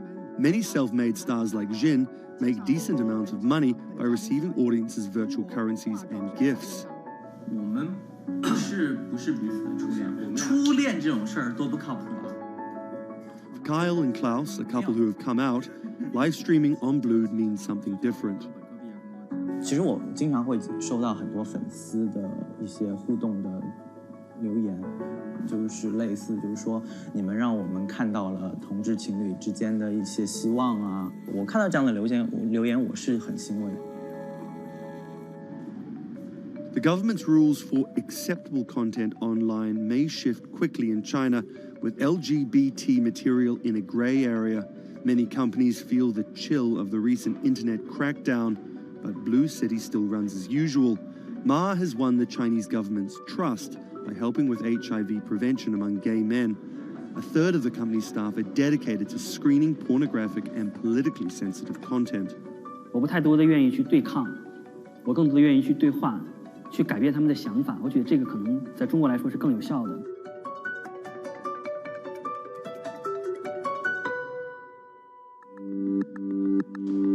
In the past 5 years, Blue City has grown from a team of 7 people to a promising business with about 250 staff. Ma said the company earned over $15 million last year, mainly through advertising and selling virtual currencies to live streaming audiences. Now the company is expanding overseas. 我希望吧，通过我们的努力，Blue City能够成为全球第一家在美国纳斯达克或者是纽交所上市的这样的同志互联网公司。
This is Rich Chiga.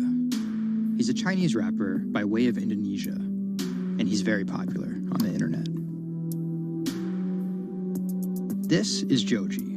He's a Japanese-Australian singer, and he's also very popular on the internet.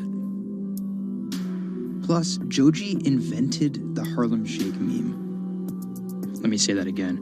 This guy, Joji, in the blood bathtub, invented the Harlem Shake meme. But we'll come back to that. So Rich and Joji are both signed to 88 Rising, an entertainment company hoping to build a lasting global brand that will outlive singular moments of virality. They primarily create content combining Asian culture and hip-hop, a formula that apparently pleases the internet gods greatly. They've only been around for 18 months, but they're already putting up major label numbers. I think that we have an unprecedented collective of talent, a group of predominantly Asian artists, really making waves globally, which from an independent point of view as well. 88's founder, Sean Miyashiro, cut his teeth launching Vice's electronic music channel, Thump.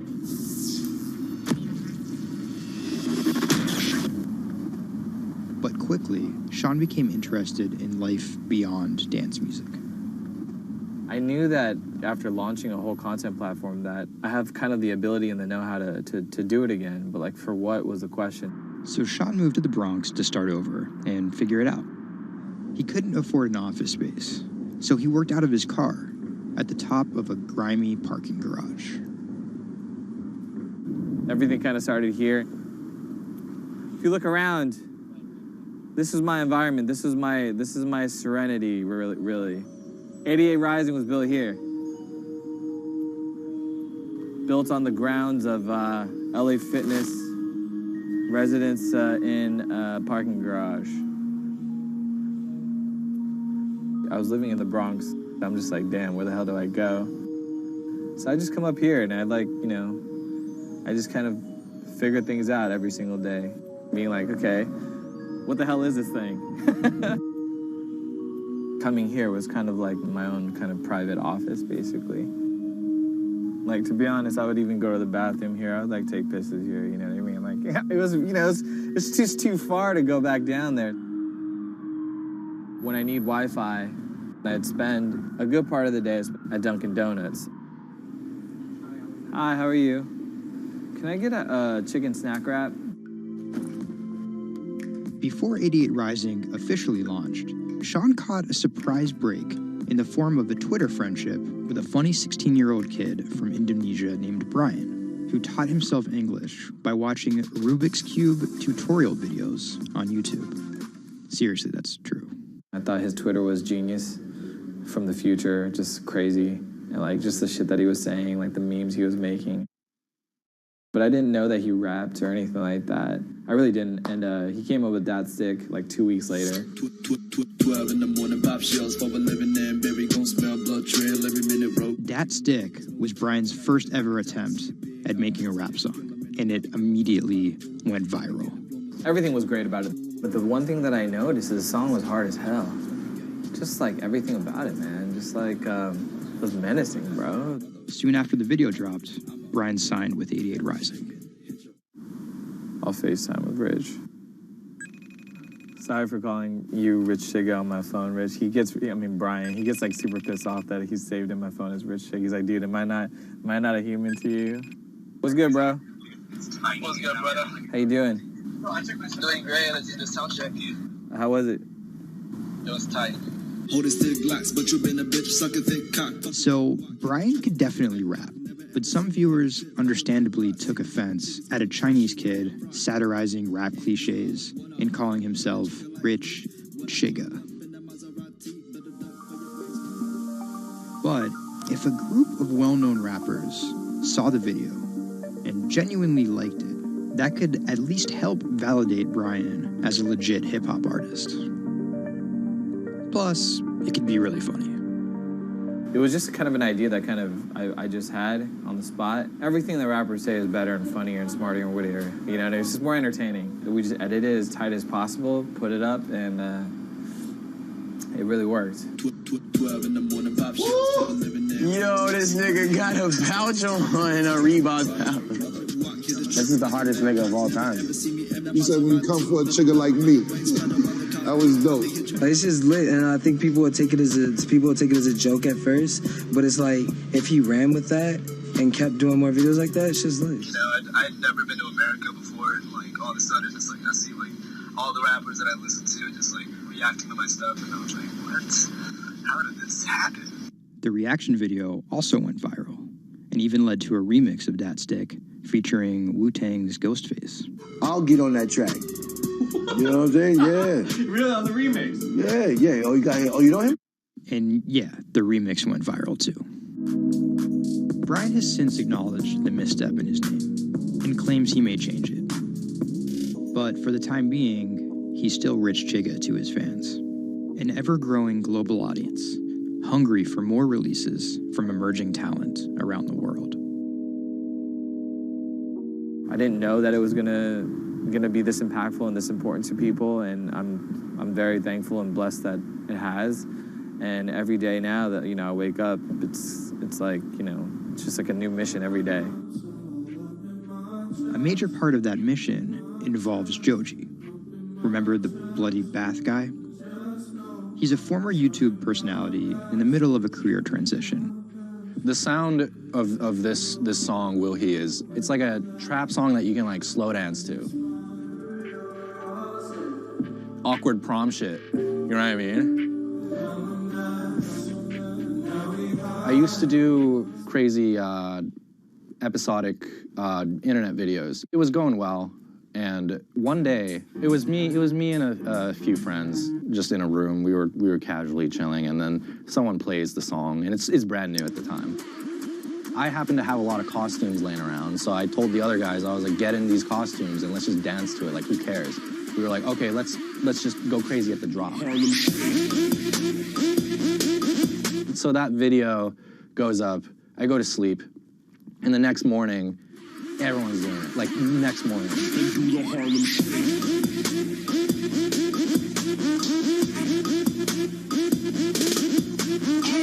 That taught me a lot about the internet, how people want to just be a part of something. And from that point on, something changed, and I was a little better at understanding demographics and people and, what they want to see and what they want to hear.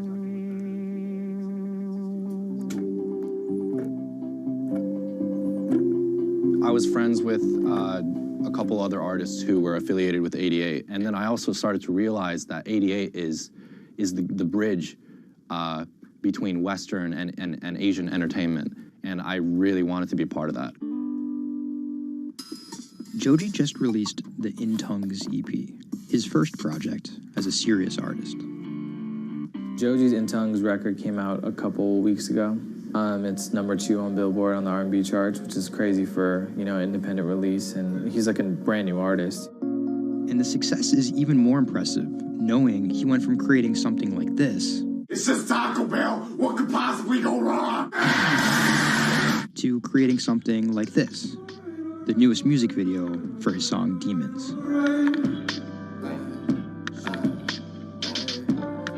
Demons told me everything they whisper in the night.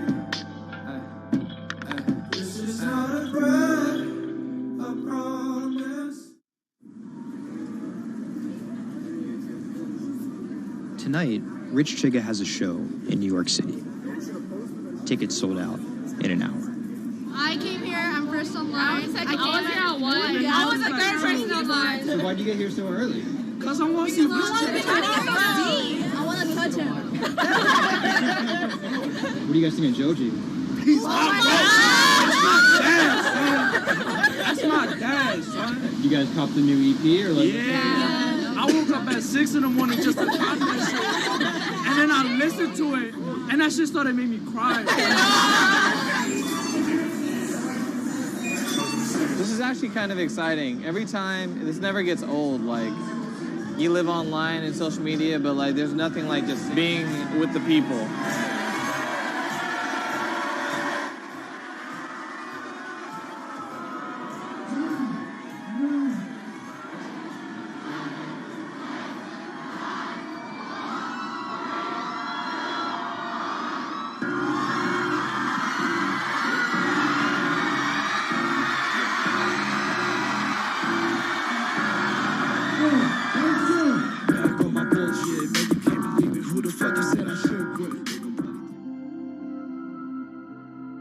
More often than not, viral success happens by accident. And then after an appearance on Ellen or Jimmy Kimmel, the creator's star power fizzles out. But Idiot Rising has figured out how to turn potential gimmicks into brands with an actual following that keeps coming back for the next thing. Oh, shit!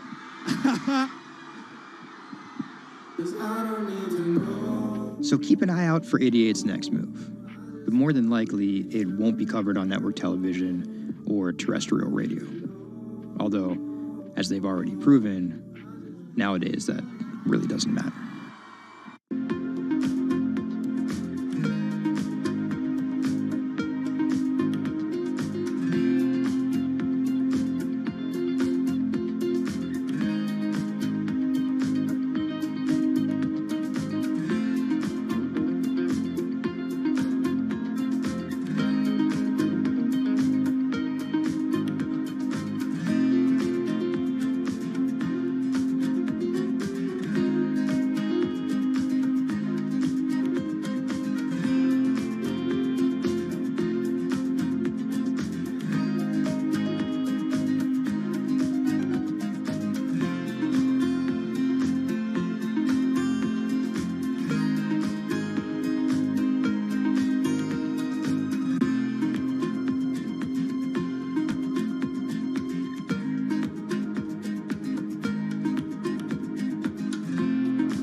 Online retailer Farfetch is betting it can shape the future. This is its concept store, showcasing the latest in retail tech. How do you capture all of that fantastic information that you gather in store with customers, touch and feel products? And we created a concept called the connected rail. And this is using a combination of RFID and ultrasound. The RFID signal recognizes the product, and the ultrasound recognizes the movement. Take the product off, and then you'll start to see your products appear. And essentially, it's like online browsing behavior. Whichever products you touch and pick up in the store are automatically sent to your app. This is effectively what you've created is your in-store wish list. In the middle, you'll see essentially a hologram of the product. What the customer sees, they control the experience on a touch device. What this allows the customer to do is take elements of products and then add their own style to it.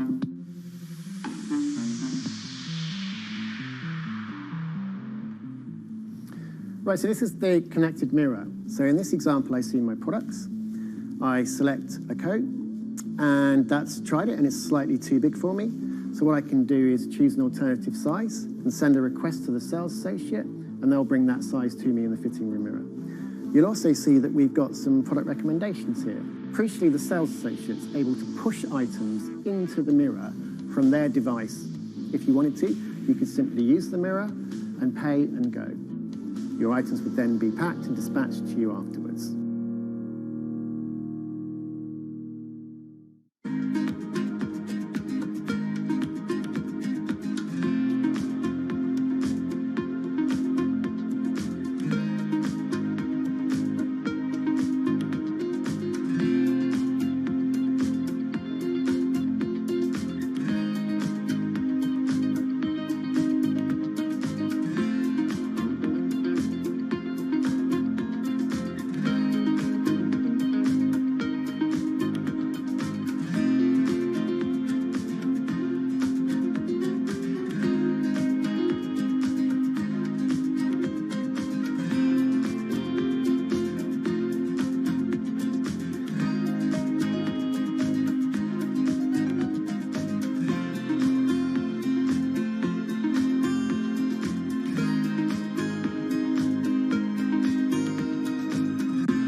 Do you want me to turn you so you're looking outwards?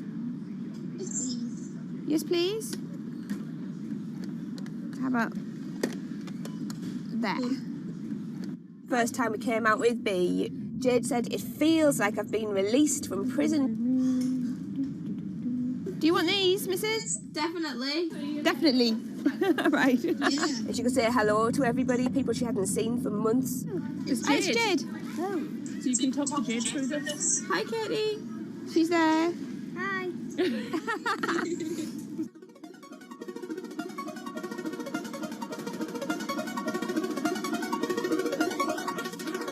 Every time anyone's seen her, they want to know why she's there.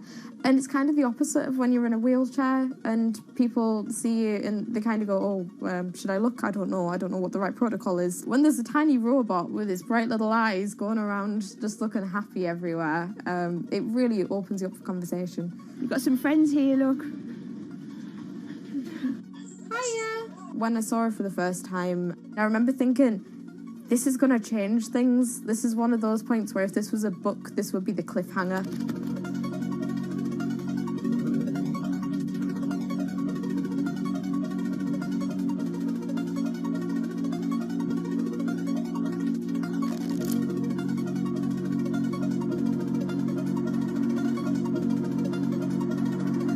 condition called Ehlers-Danlos syndrome, which means that I have a lot of dislocations, there's a lot of pain, and a lot of seizures and whatnot. So I can end up on my own in my room for long periods of time.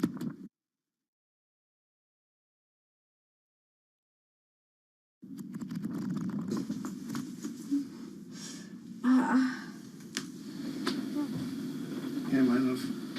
A lot of the time, with a condition like my own, of course there's the pain, and the pain is bad, and the dislocations are bad, and the seizures and being in paralysis and never knowing whether you're going to be able to wake up properly tomorrow, that's bad. But what's worse still is being able to count the number of people you see a day on one hand. Are you ready? Sure am, I'm just hoping the connection's going to stay. Yeah, me too. Alright, here we go. When you're used to just the same little metre by metre and a half window every day, and you've been there for months, being able to just see the sky from somewhere else, or the tops of trees, or a sign, is incredible. Or being able to have that kind of chat in the car that most people would probably take for granted. I'm going to go past Grandma and Grandad so you can give them a wave. Now, if Jade is particularly seizure-y, she can still take part. And that's brilliant, really, because before she would just be left in a bed or in a house with just her carers. It's quite a small world, that. Right, so there's one of her. Here, this costume I'm busy making at the moment. When I'm not on bed rest and I'm not just wearing pyjamas all the time, I enjoy being able to dress as different characters and go to Comic Cons and that kind of thing, because it just lets me show a different side of myself, and it's a bit of fun. If you can't go out that often, you've got to enjoy it when you do. Was that? Good. It's one of those weird things where I want to not have to use B because I want to be well enough to be able to go to those places myself. Like, it really makes a big difference to me to be able to go into school. But the thing is, with my condition fluctuating all of the time, I can't go into school reliably.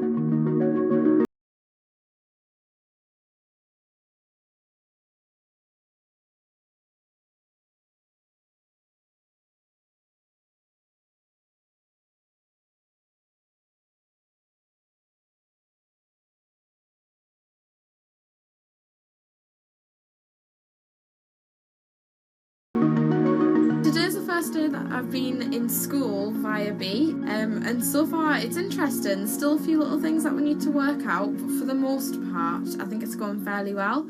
And it's brilliant because I can really tell the difference between today and yesterday.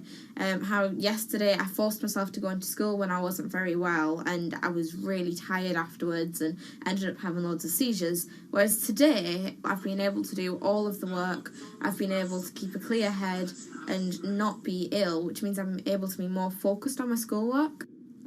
So there is my first step of working, is to simplify root 8. The algebra test is next week.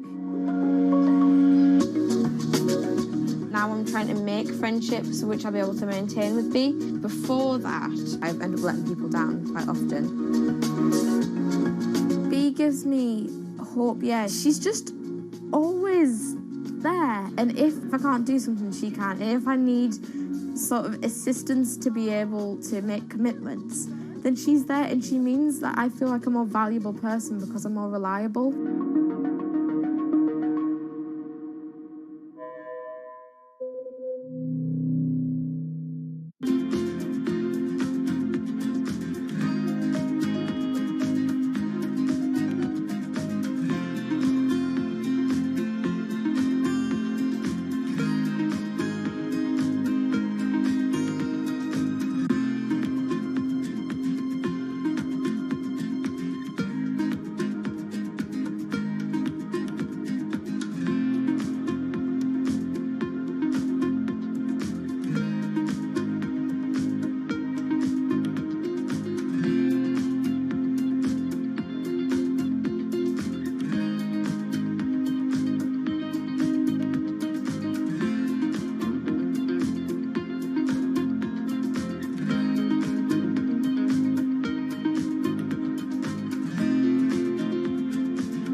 When it debuted, the 4G wireless we have today allowed people for the first time to hit the road and explore unknown places with only a smartphone for directions. When 5G arrives, it could enable driverless cars to take us there as well. 5G stands for fifth generation mobile networks or wireless systems. It's insanely fast and can accommodate a lot more connected devices. But the reason it's being called revolutionary is because 5G will allow connected devices to speak to each other as well as people.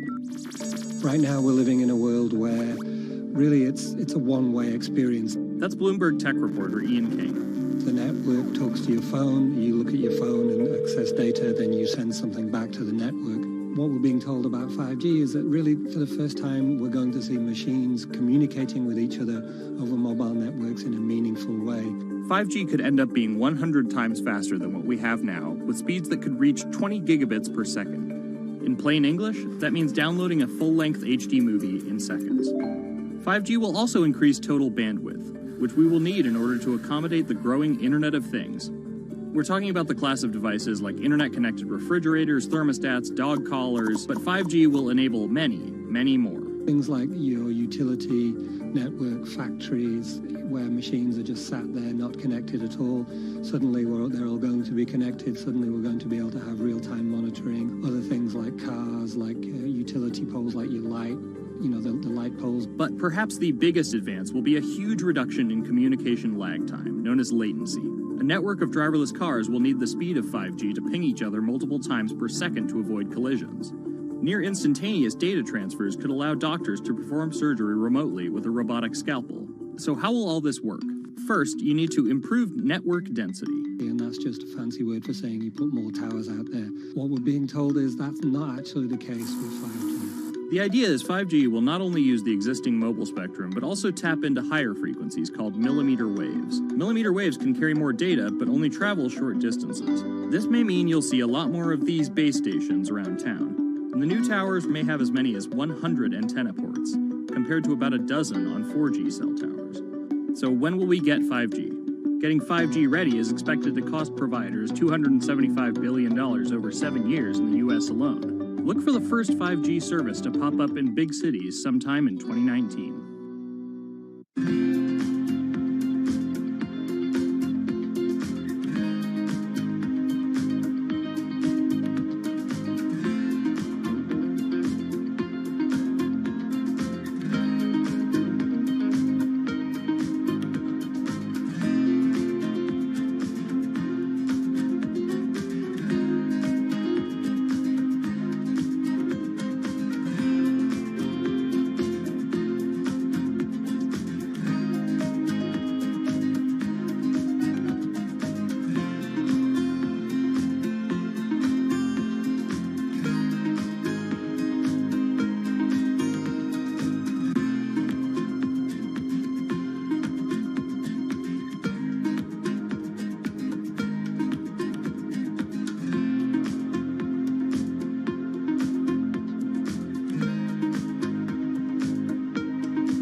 The cubicle represents a tyranny, but it confines your imagination, your thoughts, into a small physical area.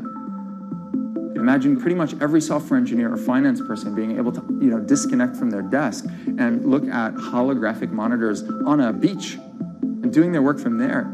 That's not going to be science fiction. It's the modern office place.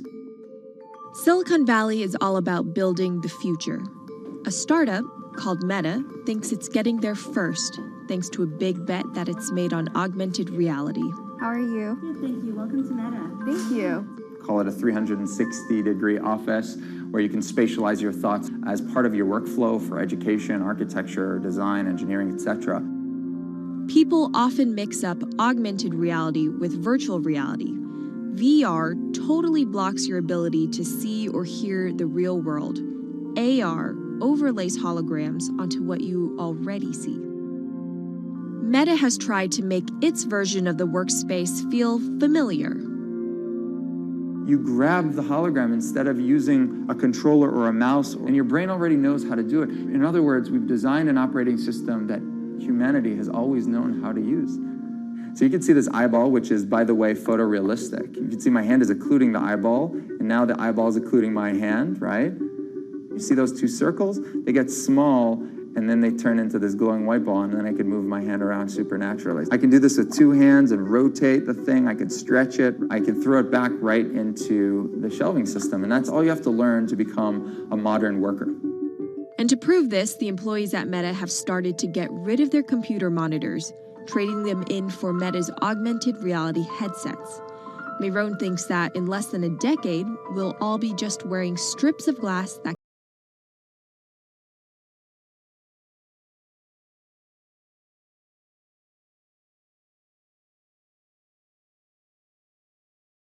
early 80s, everybody had computers on their desktop, but no one was using them because they had a lot of work to do. So they were still using typewriters. And at some point, the CEO took all the typewriters away and everybody was forced to use their computers. So it's very exciting to see a new generation of technology, a new paradigm.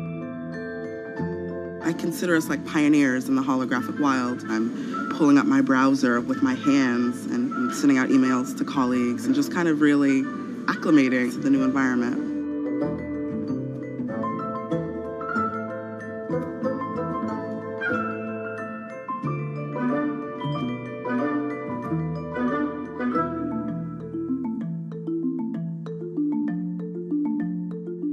Now you're putting on my computer, essentially. Our digital lives live on our phones. We have all of our pictures and notes and all these kinds of things. So, and why don't you write yourself a little sticky note? I like it. And go ahead and just take your fist right over the top of the sticky note and close your fist. And now... Oh, what? Meta's own transition to augmented reality has run into plenty of unexpected problems. And it's still going to be a while before you'll start to see these devices in your office. But I think it's a future worth waiting for. If we could see these holograms between us, we will have been able to share our work with one another more naturally, more efficiently, and more productively than ever before. Humanity will have evolved slightly.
This is Hatsune Miku, Japan's sensational virtual pop star.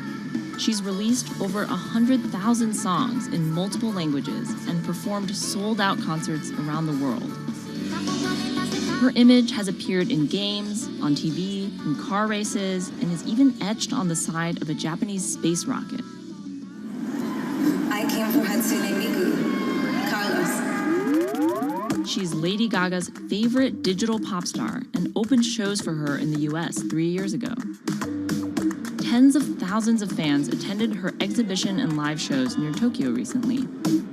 理想のアイドルっていうとどの曲でもミクはすごい綺麗に歌ってくれる。他没有缺点啊，没有任何让我们感到不开心的一些新闻。She's everything to everybody. That's probably why she's so popular. Miku's creator Hiroyuki Ito and his Sapporo-based company have been developing the virtual diva for over 10 years. 初音ミクとはキ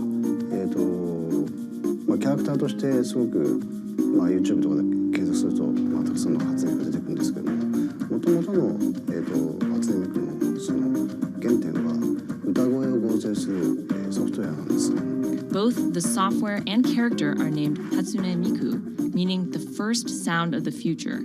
Originally based on Yamaha's Vocaloid technology, Miku the software has a sound bank containing voice samples and a huge array of tools.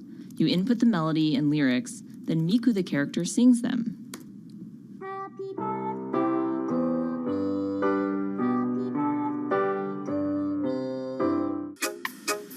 To date, Krypton has sold 120,000 software licenses at $200 each to fans around the world who use it to create numerous songs and share them online. Some of the fan-created songs are chosen to be part of Miku's concerts, for which they're paid a royalty fee. もともと初音ミクっていう存在自体がボトムアップって言いますか、中にはアマチュアクリエイターじゃなくて今もうすでにプロになって活躍している方もいらっしゃるんですけども。The company also has other revenue streams. It makes money from merchandising, licensing deals, and concert ticket sales. According to the real-life musicians who perform with Hatsune Miku, the virtual pop star is interesting and surprising. 今年で3年ぐらい、ちょうど3年ぐらいやってきて、ライブも数十本、数百本やったので、そういうことが演奏によって起こせるためのそういう器みたいな感じになってます。初音ミクらしさって僕はあんまりない。初音ミクって何だってあり。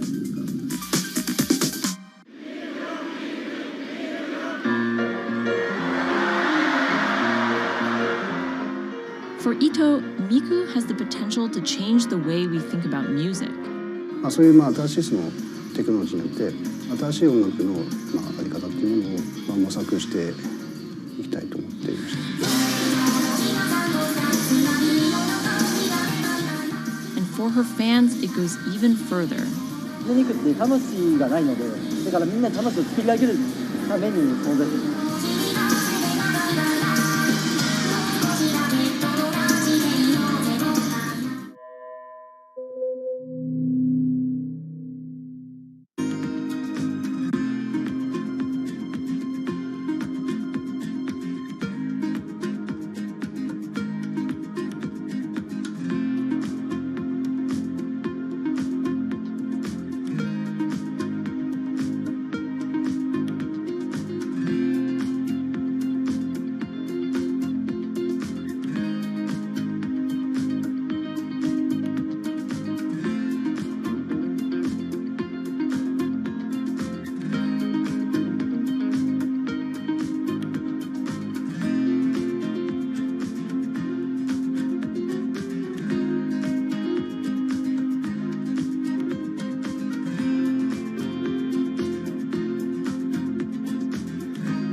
Now, there are a lot of fitness gadgets out there.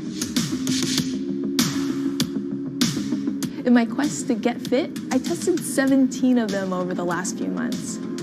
At least one personal trainer I know was a little bit skeptical.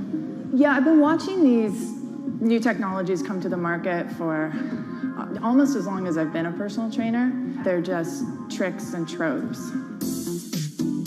They're not much different than the Bowflex machines or, to be honest, the original Jane Fonda workout video. But some of these gadgets that are just coming to the market do so much more than what they used to do, just tracking your activities. Out of all of them, this chest strap was my favorite. It comes with a robot coach that points to the future, one where you might not need a human trainer at all. And it works like this.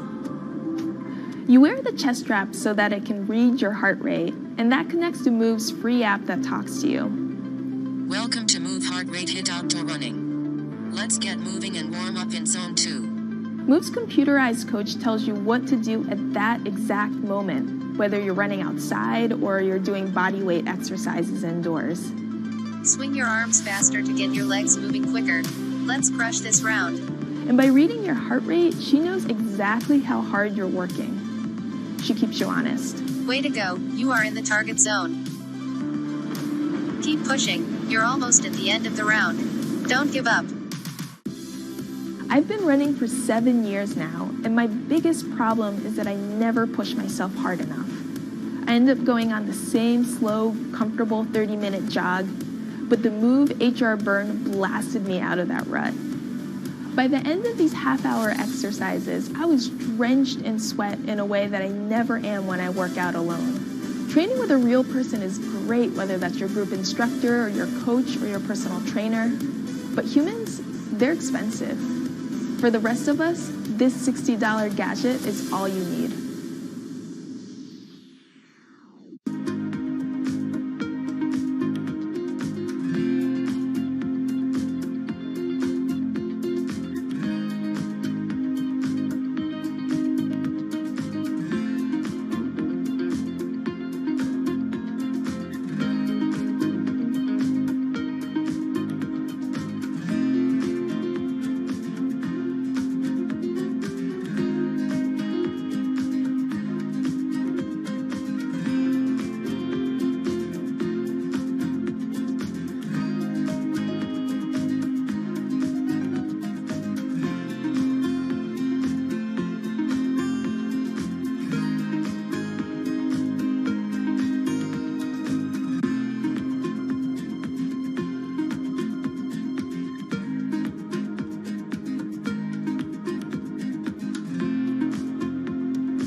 what does it take to change the world? A big army? A cure to a pandemic? A revolution? All of these take either a lot of people, thousands of hours, or massive amounts of space. But for Julian Assange, all he needs is one room, an internet connection, and the world will listen. Assange is located here, and more specifically, right here. And from that location, he's posted government secrets, classified documents, and leaked emails from some of the world's most powerful people. And in doing so, has been labeled a hero, a villain, a nihilist, and everything in between. This is how an Australian programmer sequestered in the Ecuadorian embassy in London became one of the most influential and notorious people in the world. Born in 1971 in Townsville, Australia, Assange has always been on the move. Living in over 30 homes by the time he was in his mid-teens, Assange, along with his mother and half-brother, finally settled down in Melbourne. His introduction to hacking started at 16 when he was given a Commodore 64, which he attached to a modem. He attended the University of Melbourne, where he studied programming, physics, and mathematics. He never graduated, but that doesn't mean he didn't get an education. By 1991, Assange hacked into the Pentagon, U.S. Navy, and other branches of the U.S. government. In 1996, he was caught by the Australian Federal Police and charged with over 30 counts of hacking and computer-related crimes. He didn't get any jail time, but he was fined $2,100. I think the first taste of what would come later was the hacking that he did as a young programmer, and that really sort of foreshadowed a healthy skepticism of the use and abuse of technology by governments. That's Vernon Silver. I'm a reporter for Bloomberg's investigations team. Assange's youth as a hacker laid the foundation for him to start WikiLeaks in 2006. But what is WikiLeaks? It's a website that posts unfiltered, usually classified documents. What separates it from every other media outlet is that they have no editorial hierarchy. With a publication like the New York Times, information comes in, they take that information, package it, then disseminate it for the public to see. WikiLeaks, however, cuts out the middleman. WikiLeaks gathers information, most of it given to them anonymously. So what they're doing is really very simple. They get the information in one end from who gives it to them and out the other with sometimes minimal interference. Julian Assange is the leader of that, the mastermind, the creator, and really, because he thinks of it as a journalistic enterprise, the editor-in-chief. But every story starts with a source, and Assange has some unconventional sources. Julian Assange does not hack as far as we know. He is the recipient of people who are either insiders who give him secret documents or hacked emails from a foreign power. That's Eli Lake. I am a columnist for Bloomberg. And there was no source bigger for Assange than Chelsea Manning. He used to be known as U.S. soldier Bradley Manning. In 2010, Manning provided Assange and WikiLeaks with hundreds of thousands of leaked government documents. WikiLeaks quietly began releasing the documents in February of 2010, then made big headlines in April by posting what is now known as the collateral murder video. Come on, fire! It was a vivid, graphic video. It changed the debate on the Iraq War, and importantly, it put WikiLeaks on the map when they put it online, and they couldn't be ignored at that point. And those leaks were just the beginning. They went on to post more than 90,000 leaked documents known as the Afghan war logs, 390,000 documents known as the Iraq war logs, and 250,000 private messages between diplomats called cables in what is now known as Cablegate. These leaks were met with very real ethical questions. The problem with publishing those cables was that a number of confidential sources for U.S. diplomats who faced real danger when their names were exposed. Then Secretary of State Hillary Clinton drove the point home that every country, including the United States, must be able to have candid conversations about the people and nations with whom they deal. Shortly after Cablegate, the Swedish government issued an arrest warrant for Assange on allegations of rape and molestation. He claimed the allegations were fabricated to get him extradited to the United States, a claim the U.S. government denied. Either way, Assange's next move was to seek refuge in the Ecuadorian embassy, which really was the beginning of the new chapter in his life and what we're dealing with now, which is him being stuck in London. What was supposed to be an office in an embassy is now Assange's self-imposed prison to this very day. But that doesn't mean he's slowed down. Since being trapped in the embassy, WikiLeaks has released files about Guantanamo Bay prisoners, Syrian political figures, and the draft to the Trans-Pacific Partnership. And then came the 2016 U.S. election.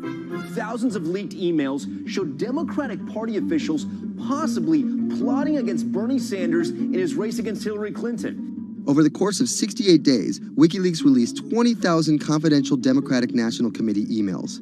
In terms of the presidential race, if you look right here, when Assange released the first batch of emails, Trump actually takes his first lead against Clinton. I think we've had enough of the Clintons, in all fairness. Once WikiLeaks started exposing secrets of the Democratic Party, Julian Assange became a hero to many on the right. Public opinion kind of flip-flopped. WikiLeaks. From the emails, we now know Hillary Clinton's campaign manager makes risotto, and also how the DNC squashed Bernie Sanders' campaign. One thing we don't know is who gave Assange the stolen emails in the first place. Many leading Democrats say they suspect it was the Russians. They released an analysis from a private cybersecurity firm that had said it was the Russians. But Assange claims our source is not the Russian government, and it is not a state party. So this is where we stand today. The public still doesn't know who provided the emails to WikiLeaks. Meanwhile, Assange is still running WikiLeaks and still releasing documents. In March 2017, he started publishing documents from the CIA's Center for Cyber Intelligence called Vault 7. The CIA, the agency charged with finding and keeping our top secrets, can't keep its own secrets. As long as Assange has a connection to the world, no government secret will be too far from exposure. Julian Assange is still in the embassy. Maybe he'll leave, maybe he won't. Kind of regardless, his work has been done. He's changed the way people think about their governments, about their own secrets, about their own hackability, and really the world has changed because of him.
Expose everything you won't admit. And action. This entire video is based on a true story. When I do like motivational speeches or even tell myself like, love yourself and you should love yourself. This is Lily Singh. But to fans all over the world, she's the YouTube star Superwoman. What if everyone is a girl, Superwoman? I know we can change the world for the better, one positive day at a time. My parents now know what I do. They didn't know what I did for a long time in the beginning of my career. I was just making videos in my room. They had no idea. Mom, Dad, have you seen my keys? I can't find them anywhere.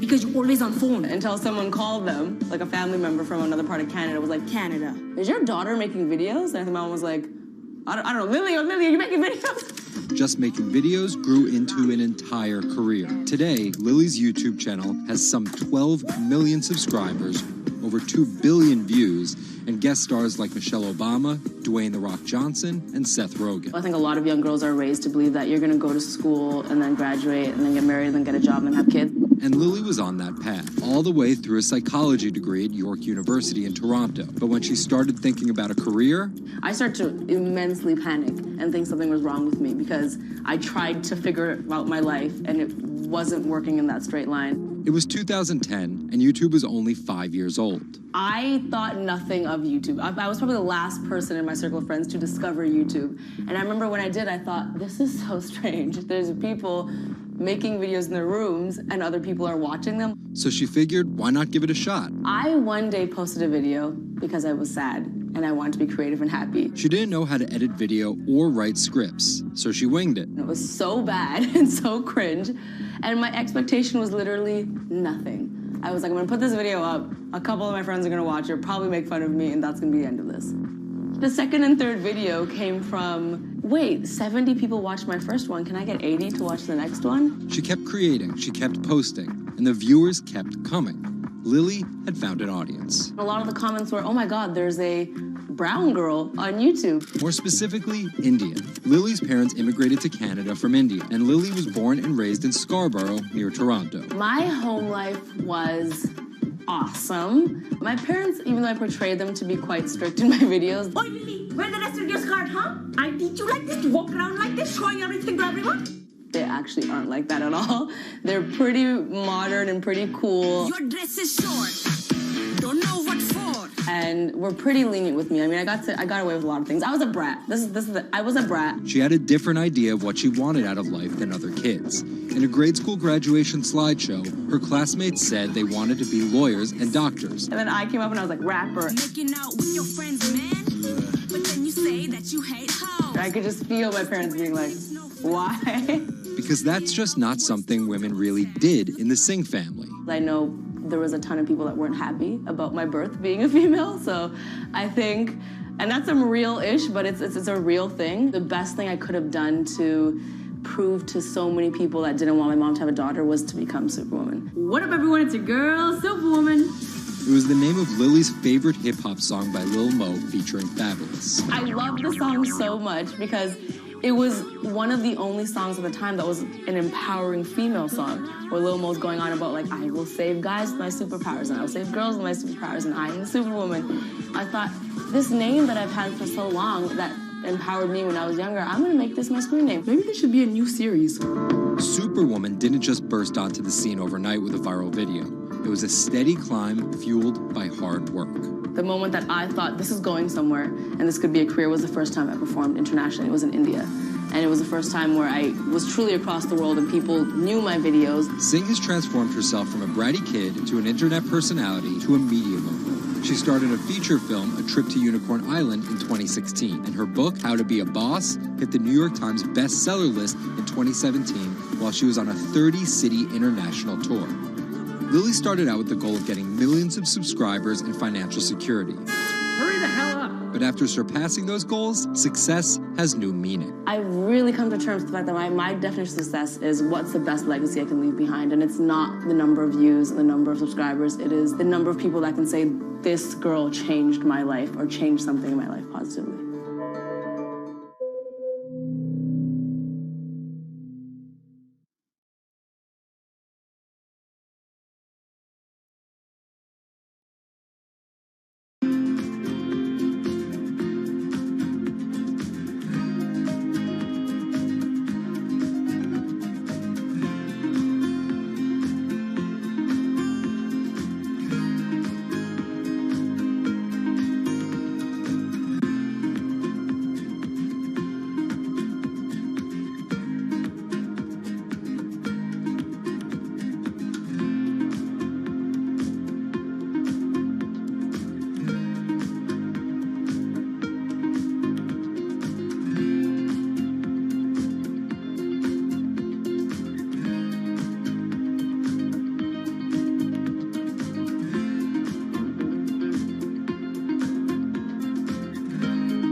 CTE is often found in the brains of deceased athletes, military veterans, and others with a history of repetitive brain trauma.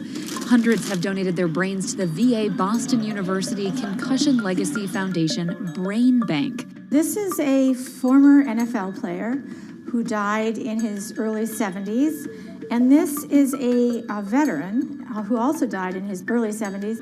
Dr. Ann McKee dissects these brains. The hippocampus and the mammillary bodies are very important for memory. I can see that they're slightly affected. McKee recently dissected the brain of former New England Patriots player Aaron Hernandez, who was convicted of murder and later committed suicide. You'll see right away that the brain is showing signs of shrinkage. You can see the crevices in the brain that you can't see in the normal. McKee says Hernandez's severe case of CTE impacted his decision-making, depression, and ability to control rage and aggression. Right now, she thinks we're underestimating how many people have CTE. We were able to distinguish between CTE and controls and CTE and Alzheimer's disease. The next question is, can we do this in the blood, and can we do this in living people? And we aren't there yet with those answers. But the need for a diagnosis in the living is motivating companies such as Quanterix in Lexington, Massachusetts, to work faster on technology that could diagnose concussions and CTE in as few as 30 minutes. Kevin Rosovsky is the CEO. It's like a high-powered microscope. And so by doing that, we can see little biomarkers that you couldn't see before in the blood. Quanterix received a grant from the NFL and just went public. Since then, its stock is up more than 40%. The company sells a machine called Simoa for $175,000 to other biotechs, hospitals, and researchers. And for the first time in history, we're able to see brain health in blood, and that's a major breakthrough, and that's leading to less invasive testing, and we've already been able to see evidence of concussions, and there's the beginning evidence of being able to see the accumulated effect of concussions. Quanterix is also trying to detect Alzheimer's disease, multiple sclerosis, and ALS. Rosovsky says he thinks diagnosing concussions will be easier than diagnosing CTE. Diagnosing CT in the living probably is a couple years away. We're real excited to see the progress, but reducing some of that work into actual tests in a laboratory takes time. There's regulatory approvals. There's a lot of red tape that you have to go through. Also in this race to diagnose CTE in the blood are Athlon Medical and Exosome Sciences. And New York's Mount Sinai Hospital is scanning for the disease in the living. But it's just one step in a series of questions for those with serious head trauma. There's still no cure for CTE. Even if we had a great idea for a treatment, there's no way to test whether it's effective or not. So that's the enormous advance that we'll get if we can develop a biomarker for this disease. In Boston, Ann Mostu, Bloomberg News.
Wine is a $300 billion global industry where one person's opinion can make fortunes or break them. That's because of this man, Robert Parker, and his newsletter, The Wine Advocate. For 3 decades, he dominated as the world's most influential wine critic. Now Parker's protege is building an empire of his own. Antonio Galloni runs Venice. Antonio, tell me, what are you trying to build at Venice? Well, at Venice, we started with the idea in 2013 of building a world-class platform. We have a database of about 250,000 professionally written reviews. On Delectable, we have 7 million user reviews.